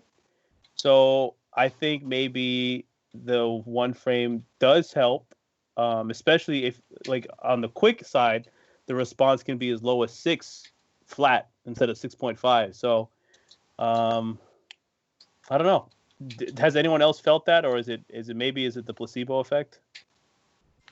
I don't know. I wouldn't say it's a noticeable difference, but I think it will take more time for me to really get a better feel of it. But I mean, I just kind of play the game the same way that I always play it. I haven't changed my approach. I guess and that's the important thing. Still effective. I feel like it has improved it extremely marginally. Like, I have been the type of player that I'm very in tune with touch and sound and Like in Third Strike, my reactions in footsies that was my game plan. I was very astute in that aspect. And in this game, I can physically tell that things are late. I can feel it, and I still have that same feeling with the update. Yeah, I would agree with that. There's a lot of things where I'm just like, oh, okay, this guy just went to sweep. I'm gonna punish this with my sweep, and then I'm late, and then I get punished still. I mean, it's until like my shit hits that on a frequency that I'm comfortable with the way my brain works. Just like you said, like in older games. I mean, I function the same exact way. I think you were better at it than me. I mean, at least in Third Strike, watching you play, you're really good at it. But I don't know. You're probably gotten A2 and Alpha 3 the same, just the same. Well, yeah, but I mean, the approach that we employ is probably the same, and I think we're still encountering the same problems. So I'm definitely agreeing with you. The other problem with that, so on top of the game lagging, it caters towards buffering normals. As soon as you leave a block stun, hit stun, you get that immediately. You immediately hit the button because of the game. And since you're trying to like time all your things on the fly, offensively, you get fucked up because you're behind when they're. It's like you're in the past while the other person is living in the present because they're just hitting a button and it's going to come out in frame one. So that's what I think is fundamentally wrong with this game. Yeah, that's actually a great point. Yeah, I 100% agree with that. But with Urine, like, so I noticed Igo having one of his strategies is to try to operate outside of the A-frames. Try to like fight within what you can react to. You try to fight within it as much as possible. Sometimes it works, sometimes it doesn't. But with that in mind, I feel like with Urine, in much heavier comparison to Laura, I can do that. So I feel that with as much as I've developed him in the 4 days that I have, I see quite a bit of strategy that I can play to my strengths, those strengths that I had in Third Strike, with footsies, with the technicality of him, and just enjoying the character is so important. I'm having that fun feeling again. So I'm very happy that this is that he's like he has so many good tools that it leads me to believe that he was a bit unchecked. Like they developed him and said, let's give him all these good things and then hope it's not broken. And I don't think it's going to be broken, but I think it's going to be very strong. Maybe more so than they intended. I disagree with you. I think that they probably did the same, controls and checks that they did on every other character, but I think Capcom basically came with the approach that, generally speaking, their DLC characters were considered considerably weaker than their other characters. So I think they tried to change the vibe on this one, and they kind of let the floodgates open a little bit, and they gave them a bit more tools. And yeah, I could see. I think that at face value, that it's like people can see the potential, but a lot of people I think are still kind of shortchanging him. I think Urian's going to get way stronger than he is eventually. But then you agree with me. I do agree with you. I think the character is going to be very, very good when he gets fully fleshed out. There's a couple things. Like, comparing him to Jury, I feel like Jury is functionally good. Like, she has just enough things where, okay, she has this in this department, and on paper, she has everything that a good character has, but there's something that is severely missing. Now, with now thinking about Guile, you may have seen, like, just kind of like an opposite mentality, where he didn't seem like he had everything on paper, and like he was very lackluster. And now you see people playing him to a caliber where he feels very strong. He's very frustrating defensively. The combos that people have said, this is not practical in a real match. Now, when you bring that over to Urien, theoretically, I felt he would. I didn't really know. I don't come in with any expectations, but as far as my impressions of Jury, of not really being not being impressed with Urien, I keep finding more and more things that I'm like. Not like blown out of the water, but it's so easy for me to find the answers to like these like Nash's V reversal, Rashid's V reversal, and like Cammy's V reversal, punishing them like just in the matter of minutes. I'm like, okay, let's try this. Boom, it works. And then like he has so many varieties of hitting you with the Aegis, in that I feel like you can have a level of a stylistic approach with this character. So where you'll see some person's Urien and you won't know who it is, but you'll say that's probably Yipes' Urien because he's doing this variation. Because I feel like I might find out the best tech, but it's not necessarily like what's gonna hit everybody because there's gonna be so many different ways to hit people with that character. Yeah, I played against PRL last night with his Urien, and obviously I played against your Urien the night before that, and I felt like you had a good grip on him, and then I played PRL the very next night, and I was like, whoa, holy shit, like there's just a lot of shit that I didn't see DP doing, and I was just like, when DP puts everything together, this is going to be pretty scary. Yeah. Would you got a lot of guys- tricks too? Would you guys say that, based at least your opinions, that how many characters in this cast do you feel that people can play differently? Like, because you guys are talking about like, you can Stylistic differentiate, huh? Stylistic approaches. Yeah. So how many characters is there? In a couple? Is it none? Like, what? Just on how you feel about it. Do you mean style, like having a You different and stylistic far in approach between. while still doing well? I mean, even let's say just at high level, That's a good way to put like saying, "Oh, this is so and so's Ryu." I don't have to know their name of the player at the top of the screen because I can see how he's playing this character. Like, for example, a character that I would have problem picking out from the other is Cammy. Because Cammy Yep. is very cut and dry. She does this, and that's what she does. What she does good. I'm not saying she's bad or it's a bad thing that they all play the same. I don't think it's a bad thing. I think the character was designed specifically to do a certain type of play style, and so there you go. But what I'm saying is, you guys are, or at least DP, is very happy that, I feel like there's so much creativity to kind of play your own style with this character. I was just curious, how many characters roughly would you say in this game have that, or are there any others that you feel have that? Very, very few. And I can't really think of any. Like, I think there's, like, Onuki's Chun, I can say that, okay, that's unique. The way he's approaching it is different from other Chuns. Kind of. But, and, like, maybe Nakali's Gamer Bee. But, like, the characters are set in their ways, in my opinion. I would think- I would disagree with the Gamer B Nicole. I feel like his Nicole and don't I feel like if anyone's Nicole is different, it's just Phenom because he fucking DPs his head off. But The reason why I mentioned Gamer Bee is because he spaces his jump-ins. He has like a different strategy with Nikali. But I mean the wake up game is gonna be the fucking same for everybody. It's fucking RPS.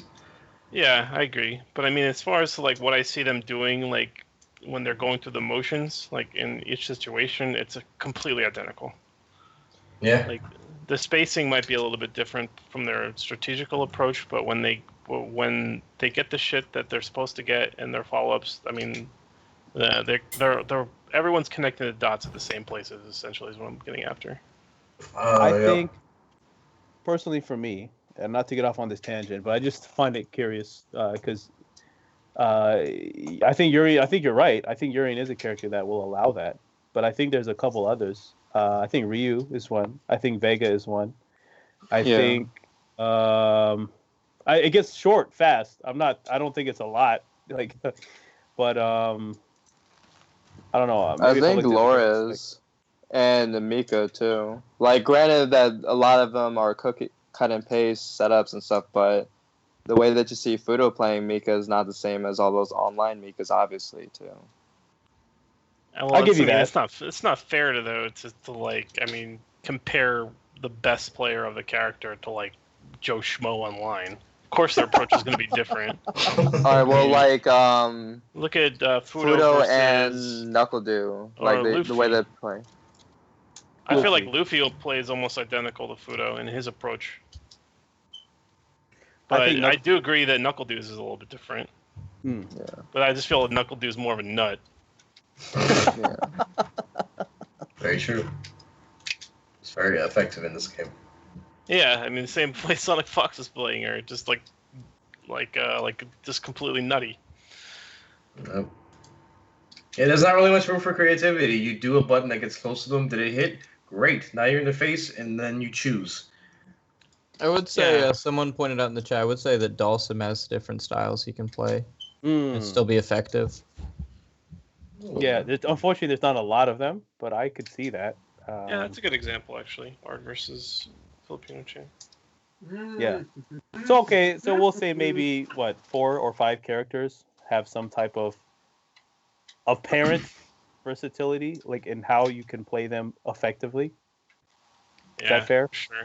I mean, there's But I definitely- will say a very important point about this game is that identifiability with someone's character is so important. Like I think that is like hurting viewership that you can't identify with that character. Like you have your own personalized style with somebody.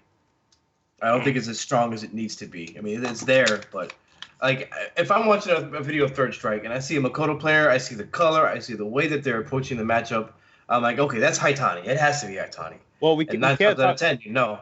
We can't talk about colors because we didn't have colors for so long. And now they Damn. finally gave us the People colors. couldn't pick their favorite color. Exactly. That's the whole like that's the thing I'm trying to like communicate is like You're right. identifying You're right identifying and like that helps people build their brand. I think you know a character the way they look and how you play them, and then you can associate that with the person, and now all of a sudden that person has a story with their character. Like RX's Urine. Exactly. Everyone knew that color. Yeah, I mean, you could say it's the same in 4 or any game. That's a very good point, DP, and I'm glad you said it because I've never thought about it this year. But Color 1 and Color 2 is on every player because that's all we've had. Hopefully, going forward with all the colors that should be in the rainbow now, hopefully I can tune into a stream and I see, and all that light blue. You know who does it for online matches? Tokido. He uses that light blue Ryu. I already know what time it is. Time to get money. But that's true. That's a good point, man. That adds to people identifying and like all that good stuff. I agree. That's a good point you made. I hope it's not too little, too late, man. That's all. I think the Capcom Pro Tour tournament. I think that big tournament is gonna be the big fucking stop and then green light. Where is it gonna go? Agree with that. Yeah. So, I mean, as long as Urine's around, I'm down to keep playing it and grinding it out again. Because this game, man, I haven't been like giving a shit since it first came out. But now this character revitalized it by quite a bit. That's what's up, man. I'm glad that you are really enjoying the character. That sometimes that's what it takes to enjoy the game. Is a character switch, man. I felt home a lot with Vega. I still love Vega a lot.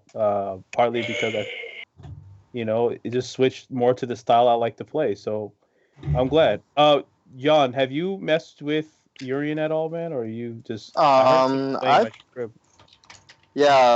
messed around with him and stuff. He's definitely very different from his 3S version and stuff, but I've just been learning the ropes and stuff with him and stuff. My friend that you've been hearing in and out that I had to mute my mic every now and then, he was a real Urine main in 3S and stuff, so this was like his real first day playing because he doesn't have a PS4 anymore and stuff, so I was letting him rock and stuff and whatnot, and I had to mute the TV, all the other stuff, so this guy would. But I mean, he's mad cool and stuff. I like him and stuff. I definitely work on him as a side and stuff because I mean, the Laura Vega struggle. Well, then I'm picking up another character with no real reversal too. But he's like the fact that he doesn't have to respect it. Which one? From one frame? Oh, okay. No, he accepted 16 frames of vulnerable. All right, thank you, DP. Damn. See, I just need to put more time in. But yeah, so now I do have a character with a reversal where I don't have to learn Wait. stuff. But not to cut you off, but let's talk about that because DP, you posted a video today. Is it a real reversal or is it a quasi reversal? What do you mean? It's just like any other. The only difference between like that and a DP is its startup. So that's what I'm saying though. A DP means you're gonna get 9 times out of 10 for most characters you're gonna hit them out. But that video you posted, you said, "Oh, it has this many frames startup." So if you do a move that's shorter than this many frames, you are going to be safe, right? Yeah, but it's very Okay. hard to find those. Like if so it's 12 startup. So that means that your normal has to have less than 12 startup, or you have to be a frame advantage, and then subtract that from the total amount of frames that moves. So if I'm at +2, my jab is 14, then I'm fine if I do it. I see what you're saying. Yeah, but there are so few moves that you can actually do something like that. So it's just the same, in my opinion. That will be interesting to see how people approach Urine then. If they know that, like, I mean, everyone knows it, or soon will know it. But as you said, how many setups can people find? That would be an interesting meta for, like, this one character you do these setups more. Yeah, this is so he doesn't have a That's how 3 Street frame Fighter normal. 4 was. That's very He true. doesn't have a 3 frame normal. So what I tested with Laura first is her setup where you dash in and she's even. So I wanted to test for sure. I did the math and it didn't work out, but I wanted to be for sure if I dashed up and hit standing jab, would the EX headbutt hit me? And it did. It definitely, the headbutt will contact. So then I looked into if I do the back throw with Laura and dash up, and then I do standing jab. The math worked out. Let's see what happens. The headbutt whiffs. So that's like I feel like it's not that. I mean, it's there, but having the threat of it in the first place is what is good about it. It's kind of like Birdie's EX headbutt, sort of. No, I don't think his headbutt has armor on his frame, does it? Or the bull charge. One of the drones. I just remember like it has invincibility like on frame 1, and I'm like. It has EX tap. EX tap has armor. Okay. Okay. One hit of But armor. it can be grabbed and stuff. Yes. it's But one of the points I wanted to make with Urine is how having a reversal helps him conserve V trigger meter. So think about Alex. Alex has to use V reversal to get you off of him. He doesn't have like his EX. He has the EX, armor on frame 3, but that's not something you can use on wake up. However, Urine has the threat of his, so he doesn't have to V reversal like Alex has to. So he can save that for his reflector combos. I agree with you, but I don't see that I don't really put that as a huge feather in his cap though. Just because it's a 3-bar V trigger, and there's definitely no way you're gonna get 2 of those in the same round anyway. Unless you're really his beating V-skill is someone's very ass and unique, crush countering them. But if you V reversal once with Urien, you're not going to get that V trigger until you're about to die. So you can conserve it by using the headbutts and being in a situation you have the threat of it.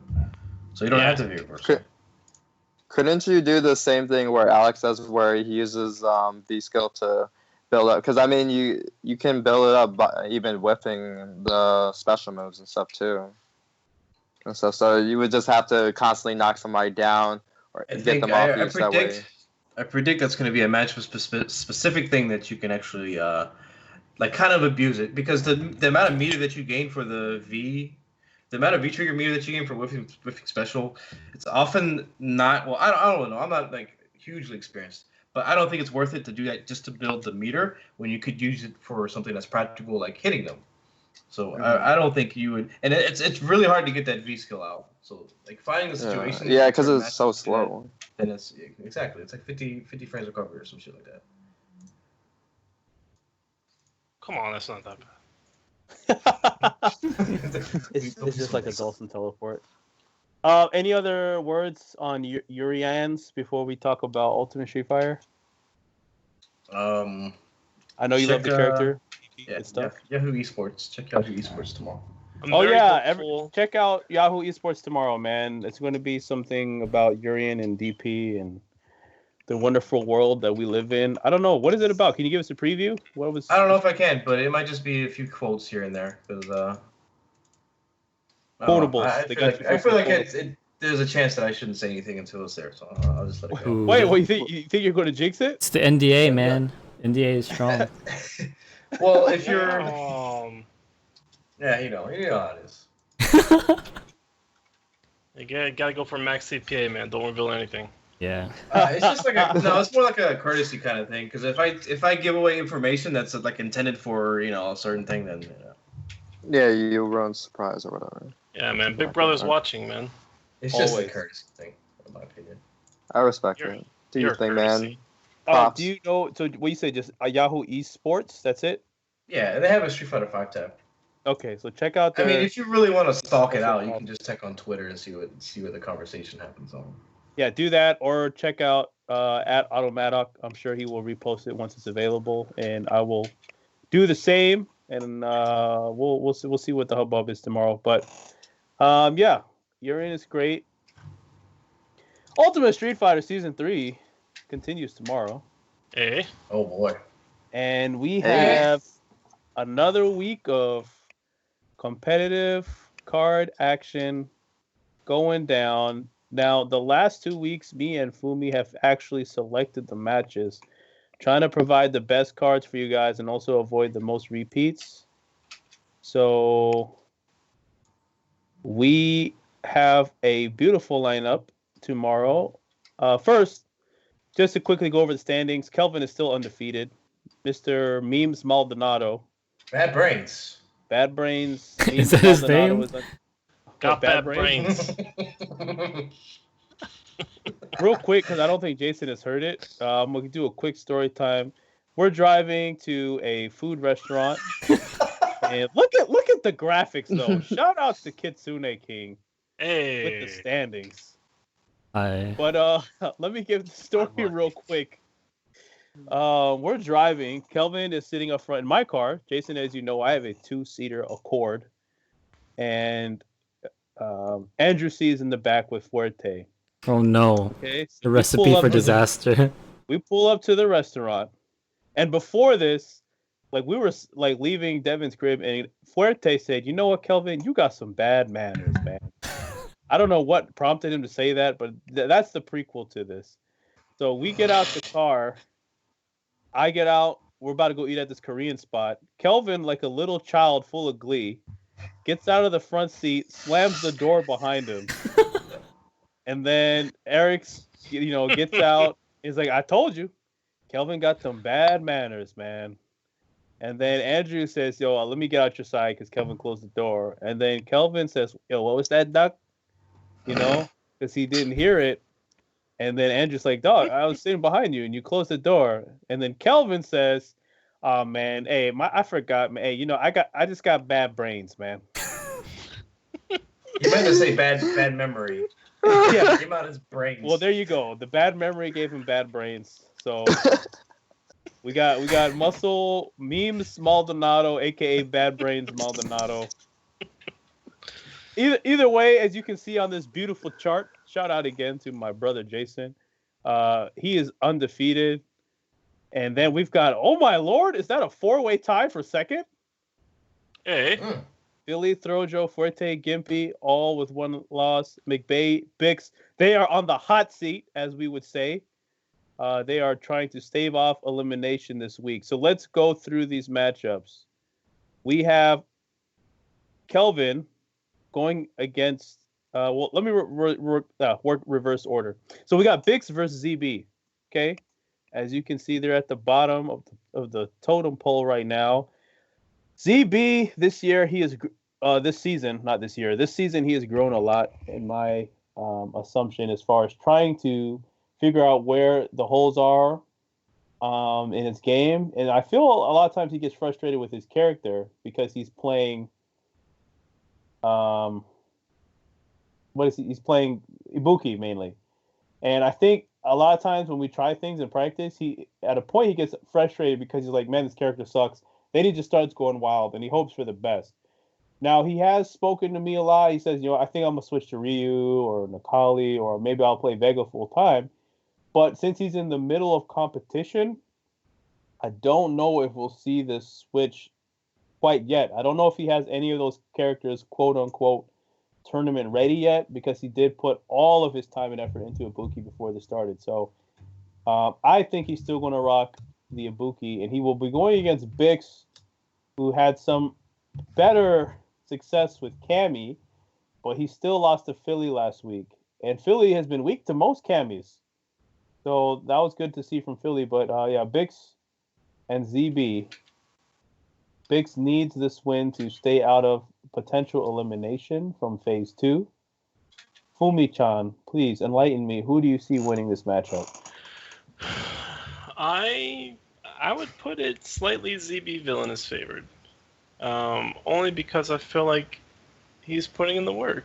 I mean, I haven't seen much adaptation and progression from Bix, but I really feel like Zach has been hungry in the last couple of times I've seen him out. He's been asking me for advice, actually, which he really has never done before, and he actually, wanted feedback and stuff, which I think is great, but I haven't really gotten the same from Bix, and I haven't really seen progression and hunger from him, so I would probably put Villainous to be slightly favored. Stylistically, I think that Bix is going to match up well in terms of the character matchup, but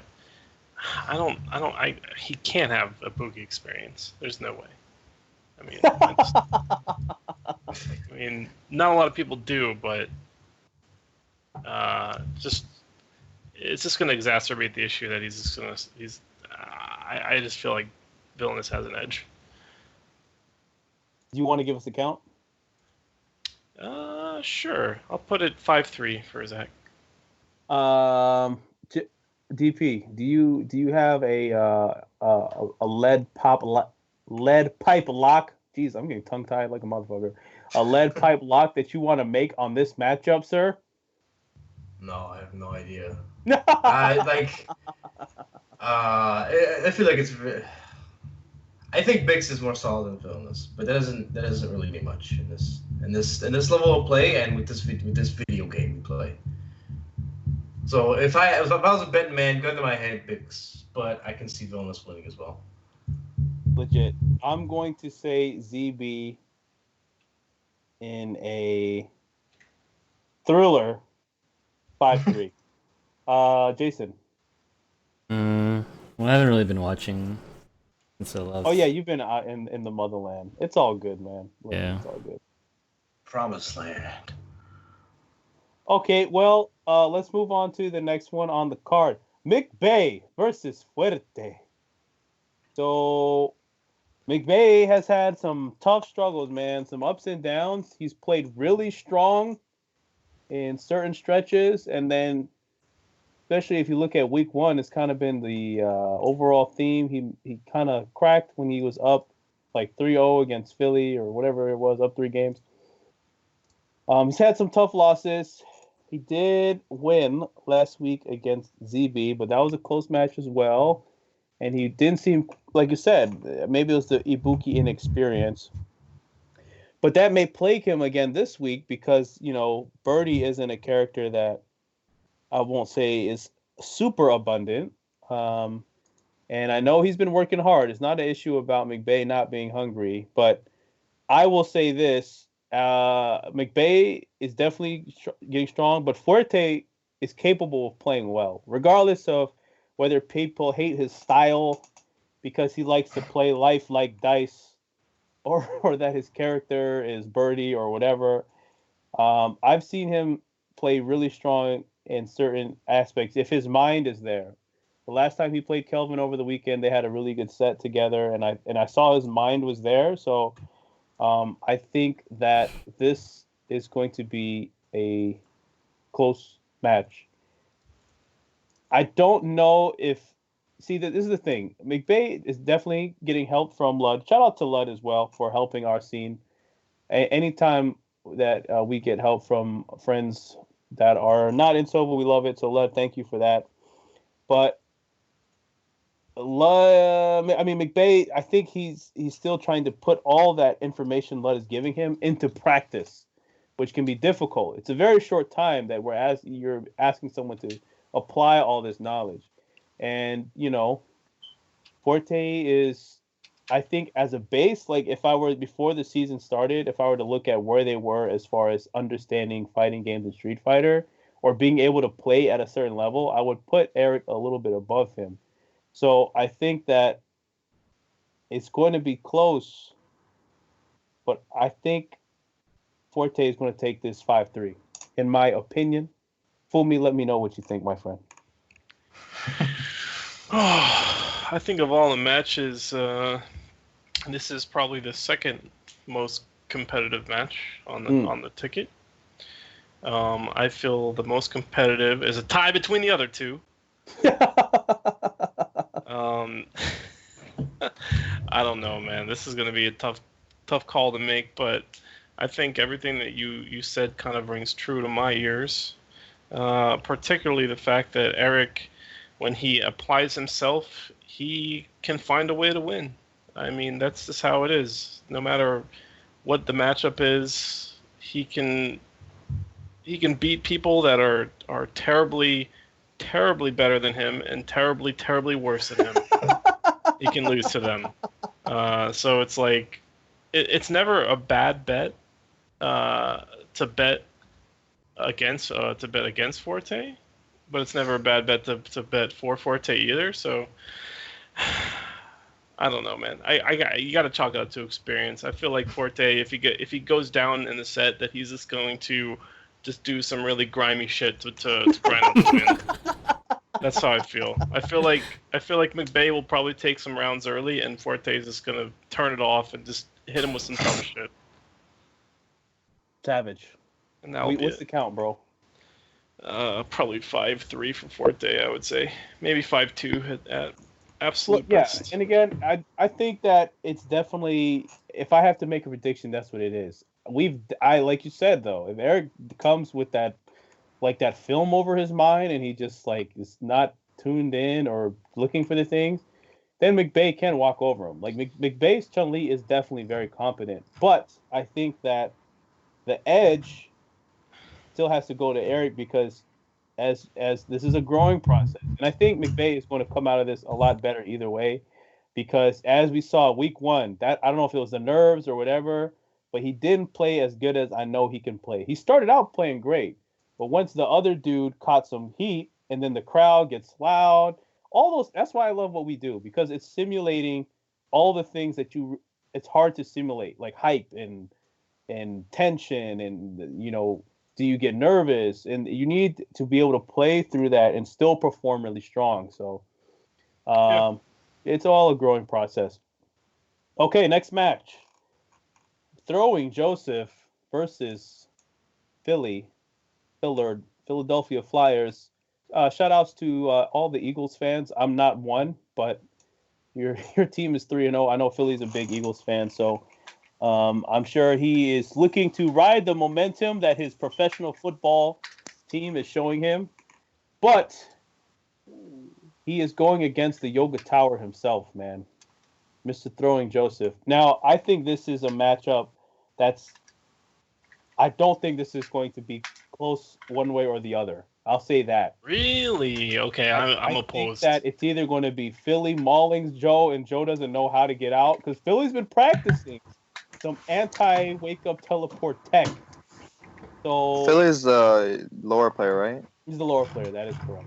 Yeah, I like Philly. So if Philly puts that work to practice and Joe's not ready for it, I think the score will be 5-2. But I think it's like either way. I think Joe can, if Philly allows him, if Philly's like plan fails, I think he's not going to be ready to stop Joe's offense. So I think that it could easily be like what we're getting close to seeing now is that when people are unfamiliar with Dawson's tendencies or how Joe plays offense, they get beat in their head. So I think that I like Philly. I like Philly as a person. But I think Joe is going to take that single-handedly. I think this is going to be not close, and it's tough. I think it's one way or the other, just because of what I was saying. I don't know. This is for me the hardest one to call. I don't know who's going to win this. I really don't. But I don't think it'll be close. Matt, please enlighten me. I'm the exact opposite. I think this is going to be a 5-4 no matter who wins, and I think it's a coin flip. I really feel like this is a coin flip. I think that Philly's the most hungry player in this competition right now in terms of like wanting to improve and preparation.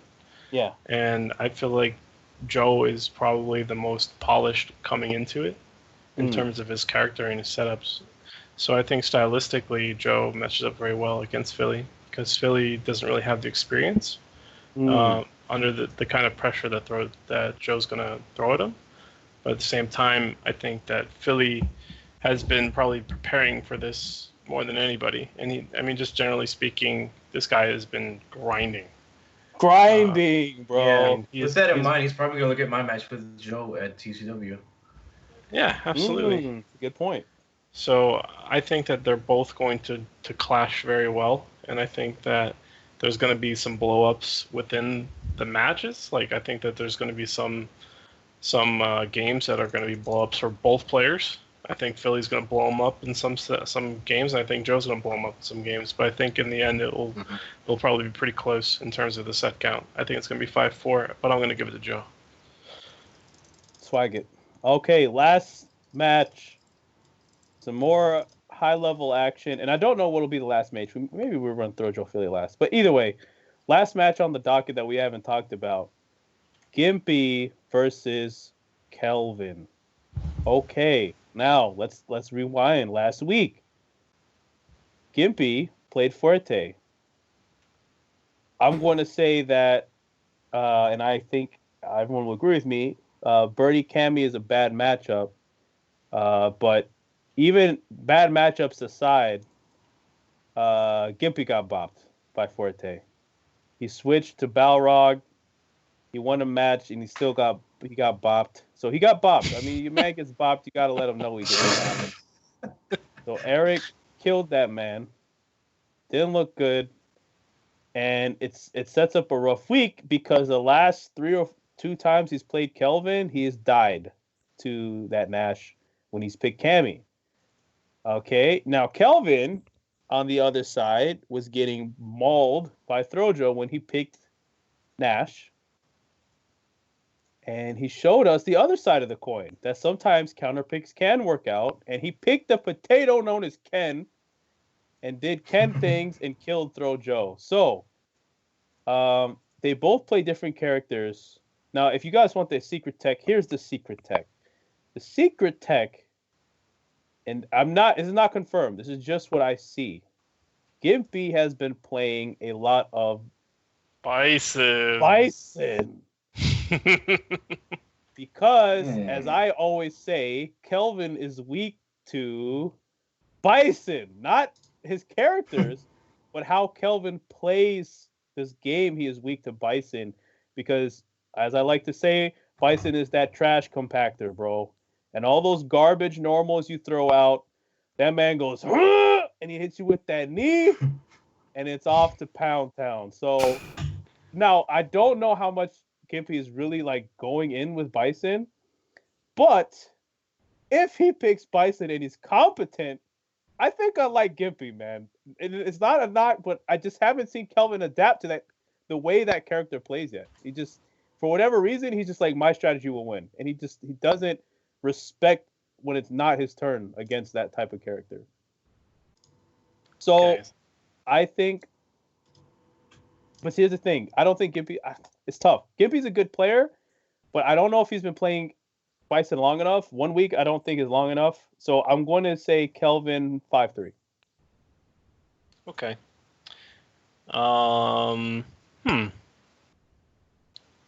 It's going to be close. I think this is going to be close as well. I played against Gimpy's Bison when I went to the store last.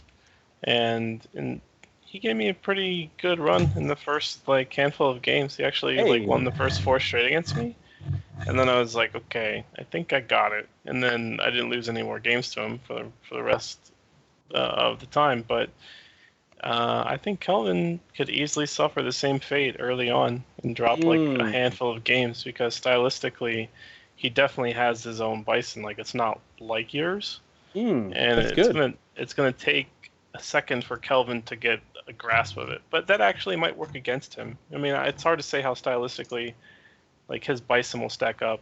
I see what you're saying. Versus Kelvin, when yours is really effective, his might not be as effective because he plays him very differently. I like Kelvin in the set. I'll take him 5-3. Okay, so guys, we've got all that action for you tomorrow. Please tune in to twitch.tv/thatgamestore or twitch.tv/KingZappa, just depending on who's there to stream or if the stream's working or, whatever. Shout out to Zap for helping us out whenever I can't get into XSplit. I appreciate it, man. And we will get this card show on the road. Now, one last thing I want to say. It's like anytime, and maybe this is something we can try to do in the future. I know I try to go over the matches with everybody, but if you guys like us to do like a breakdown of the footage, let me know. And I guess I should message the people in the competition directly to find out. But anything that we can do to help you get better is what I want to do, because I see a lot of hunger. Like you said, Philly's real hungry. McBay's real hungry. Kelvin, I think, just feels pressure. Like, if Kelvin doesn't win this one, like, I don't know what that man's going to do. You know what I'm saying? Like, he's going to be watching a lot of anime.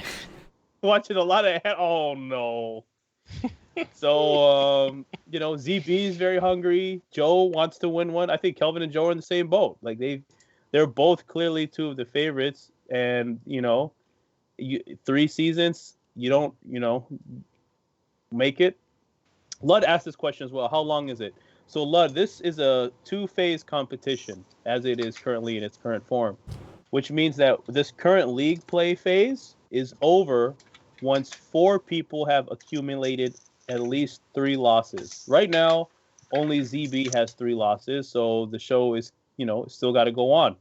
So it's not a set amount of weeks. It just depends on how the losses stack up. Now, even if you are eliminated, there's still incentive to play. Hence why ZB is still playing tomorrow. Because the person with the most losses first is not going to be eligible for Season 4. And on top of that, depending on how the losses happen, let's say we end up with 5 people with 3 losses. Then we have a playoff for that last spot, like we did in Season 2, in which Aaron, the Great White, who was defeated previously, was out, was able to play his way back on, and that's where we got the great, I'm too good. I'm too good not to. That's where we got that great speech from. So it's very exciting. So just because you're technically out right now doesn't mean you should stop. Continue to work hard. The goal is to become a better player than you started. So as long as you're keeping that in mind. The ultimate Street Fighter is the Hey. You'll be in, I say easy. You'll be in there. You'll be in there as long as you are looking at it that way. So yeah, Lud, that's phase 1, and then phase 2 is like a more traditional bracket style of 4 players. We play that all on one day up to grand finals, and the grand finals is the following week, which is a 1st to 10. And there's a little bit of time off, and me and Matt, the committee, maybe we'll talk about it and try to switch up the format for Season 4. But as it is right now, that's what it is. So, yeah, man, that's what we're doing. But that's it. Is that all the points that we had to hit today, Jason? I think so. Unless you guys can think of anything else that we left out. I am actually content with this beautiful show that we went over a little 2 hours, but it was great. I don't know. Any closing thoughts from the panel? Jan, my friend. Oh yeah, go ahead. It's exciting and stuff. I mean, Ledge was talking to me and stuff about coming out and stuff, and I'm like, that's a long drive, but it would be very fun and stuff. Because I know he's gonna be like, it is a long drive, but I'm not opposed to it either, because I haven't been to Virginia Beach. I've been meaning to come down there, and it sounds really awesome and stuff. So who knows? I might show up and stuff. Just come out for like a weekend, yeah, and just come. If you're not busy next weekend or this weekend, we got the all-nighter. So and it's it's going to be open all that weekend. I think we'll play board games. But it's up to you. Like, whenever you have time, just post up, and even if it's on a weekday, I'm sure we can get some people out to play some games. Oh, the funniest thing is because I have tomorrow off and stuff, or I should say today, since it's 2 now and stuff. So he was like, you know what, we should go and stuff, and I'm like, I might just do it. Like, I might just do it just YOLO and stuff. Yo, y'all are Just some whatever. savages, man. I like Yeah, it. we are savages. Yellow like swag. So you might see a guest appearance and stuff. Loki. Yeah. Yellow 420 swag. Yeah, why not? No scope 420.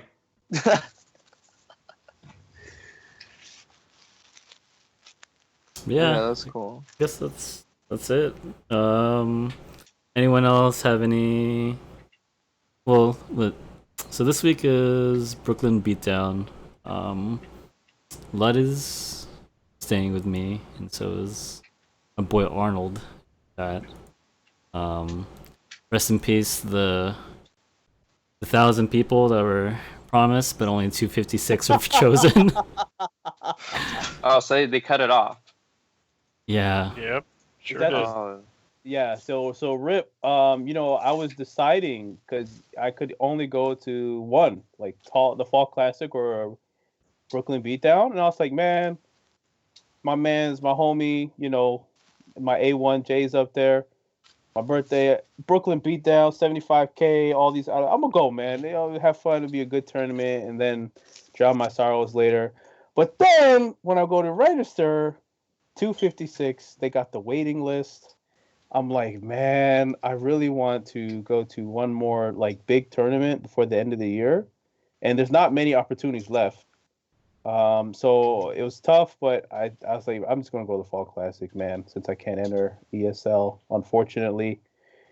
But I'm definitely going to be rooting for our good friend Ludovic. Lud, you got to kill more people, man. Keep killing just them. add more names to the list. Hell You yeah. gotta go to the list, buddy. So yeah, that's pretty much it. The lesson of the story is never wait, because you don't know when you might get cucked. Because Yeah. that happened to me. Don't listen to what they tell you.